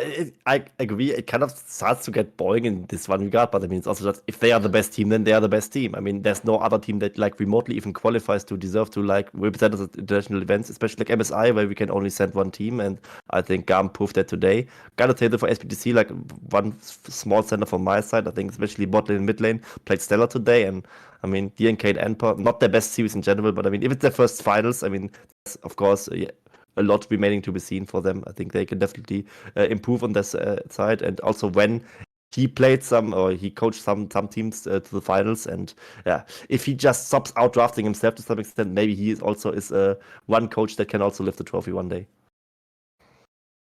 And one player I didn't mention, Kamabi, of those legendary players with so many titles, is the support player. Coming back to GAM, he played ADC in 2019, won a title there, then he transitioned to support, struggled a bit to find his footing in the league, and now he's back on the championship team. He's undefeated as a support. Is he the best support in the league? And where does he go from here? Where does GAM go from here with this support player? No. I mean, it would be ridiculous to say he's the best support in the league. After watching him, for the most part, kind of I mean, he played a good series. It's a bit hard to say Polite was better in this series in particular, but I don't think I wouldn't say that he is the best, but he has been kind of extremely undervalued because he hasn't found himself as a support on a good team yet. This is his first good team. He's been on bottom feeding teams for a lot, but he's always been a bit of a bright spot. And this time when the GAM lost B and the rumors came around, they're getting Zin. Most people were in complete panic mode. They were like, "Why are we getting Zin?" I was like, "That's what GAM needs." B was a great mechanical player, but he wasn't that role. He didn't fill that role on GAM. They needed a voice, and boy howdy does Zin have a voice. Exactly. And I think bringing him back, linking up with Kiara and Levi again, especially at the start of the split, they sort of went back to 2019 tendencies of being a lot more aggressive than they were with B. It meant that sometimes they were perhaps a bit more exploitable and would have games and such where they just completely lose the plot. But it's what they've needed for a clear sense of direction. He's linked up with his team extremely well, and he has I think he's put the haters to rest. And I mean, anyone who was at 2019 Worlds group stage remembers Zin shouting from down. I was sitting in the top ranks of the Verti Music Hall, which is which was the venue where Same. GAM played, and he was audible from the top seats, from like the back rows of the top rows. You could hear Zin shouting down like 30, 40 meters away on stage because he's so loud. So anyone who has never seen Zin on stage is in for some interesting experiences. He's a very loud player, quite literally. So now GAM has qualified for MSI. This is the first MSI for them since 2017. They burst onto the scene in 2017. Levi burst onto the scene with their MSI run, and they actually pushed TSM, 2017 TSM, that was when they were still a good team, to 5 games. They almost knocked TSM out of MSI. Potentially. Their legacy in MSI is kind of fun to watch what they can do in this new format. We are going to see which group they end up in, with what opponents they have to face later today after LEC finals. I believe they do the draft show, so stay tuned for that one. All VCS fans should be excited. But Quincy, I want to ask you first, what are your expectations, realistic expectations, and then also hopes for MSI for this GAM team? I mean, it's always just hard to tell. Like, MSI is where all the regions clash, and you kind of have every region in a vacuum before, and so you kind of have to like somewhat rely on what you have seen historically and also like your own eye test, and that tends to get very inaccurate at times. What I expect from a team like GAM is, of course, be one of the best minor regions, if not the best, and assuming they face a team like Golden Guardians. I mean, Golden Guardians haven't won a single game at MSI yet, and GAM has, so yeah, might just well beat them. I think the realistic strongest opponent of the playing stage would be G2, and I mean, looking at how G2 plays in recent times, they do not look unbeatable, to say the Jungle least. diff, easy jungle diff. I mean, Billy's right there. Wait, Billy's there? Billy is in play too. Yeah, in play, and so Oops. if we avoid Billy, we're okay. I think it's gonna be a bit closer against G2, Golden Guardians, and PSG. Those could easily go either way. But I think, and of course hope and expect we should be better than Detonation, Focus Me, Loud, and Movie Star, right? Rainbow 7. Because I mean, otherwise, why do we have 2 world spots? If we're not better than them, we don't deserve it. But yeah. So we should be better than them. That's what we're hoping for. So I want to close out the show with your MVPs for both the series and the whole split. Maybe it's the same player. I don't know. We had a lot of course, we once again kept track with our scoring system, our point system. I believe 2 GAM players actually sat on top of those rankings, followed by an SPTC player. It was Levi number 1, Carty number 2, and Slader number 3 in the overall point system. But just from the eye test and your personal feelings, Quincy, let's start with you. Who was your overall season MVP this spring season, and who was your finals MVP today? Boring answer for the whole season would be Levi for me. I mean, he was just the best jungler, and I mean, he alone was just making sure that if ever Wukong gets picked, he just wins. And for today, I want to go with a bit of a maybe controversial opinion. I don't know if it really is, but Slater as Lewis's MVP. I think he was the best player of the 10. Well, Spicy. I think my 4 answer bot is lanes, this. 4 wins in lane. Yeah, I think my answer for the split and the playoffs is of course Wukong. That he True. absolutely crushed everything. Yeah. I think Levi played quite well. I would probably lean it towards Levi in for both actually, because I feel the Wukongs were very impactful, even in the like the game where, like, the game they lost in the finals, they just, everything fell apart. It was pretty disaster all around, but I think it was a big part of their comeback in game 4. He was a huge part of their success in the first 2, so it is a little bit the Monkey King difference, but I mean, you have to pilot it. Yep. 15-1, maybe the best Wukong player, at least. I don't know. In minor regions, definitely he should be. Maybe in the world, who knows? Maybe he can prove himself at MSI. It all starts with Levi, it all ends with Levi. Since 2017, the VCS has been just about Levi. He's the main character. He's now in 7 titles. He has overcome Slay after so many years of trying to be the best of all time. Now he's sitting atop all alone at 7 titles. And with that, I think we're ready to close out the spring season of the VCS. We're going to be back in summer, of course, and stay tuned for MSI. We're going to definitely be active around the MSI, cheer on our teams, maybe do some live views, maybe do some podcasts. Let's see.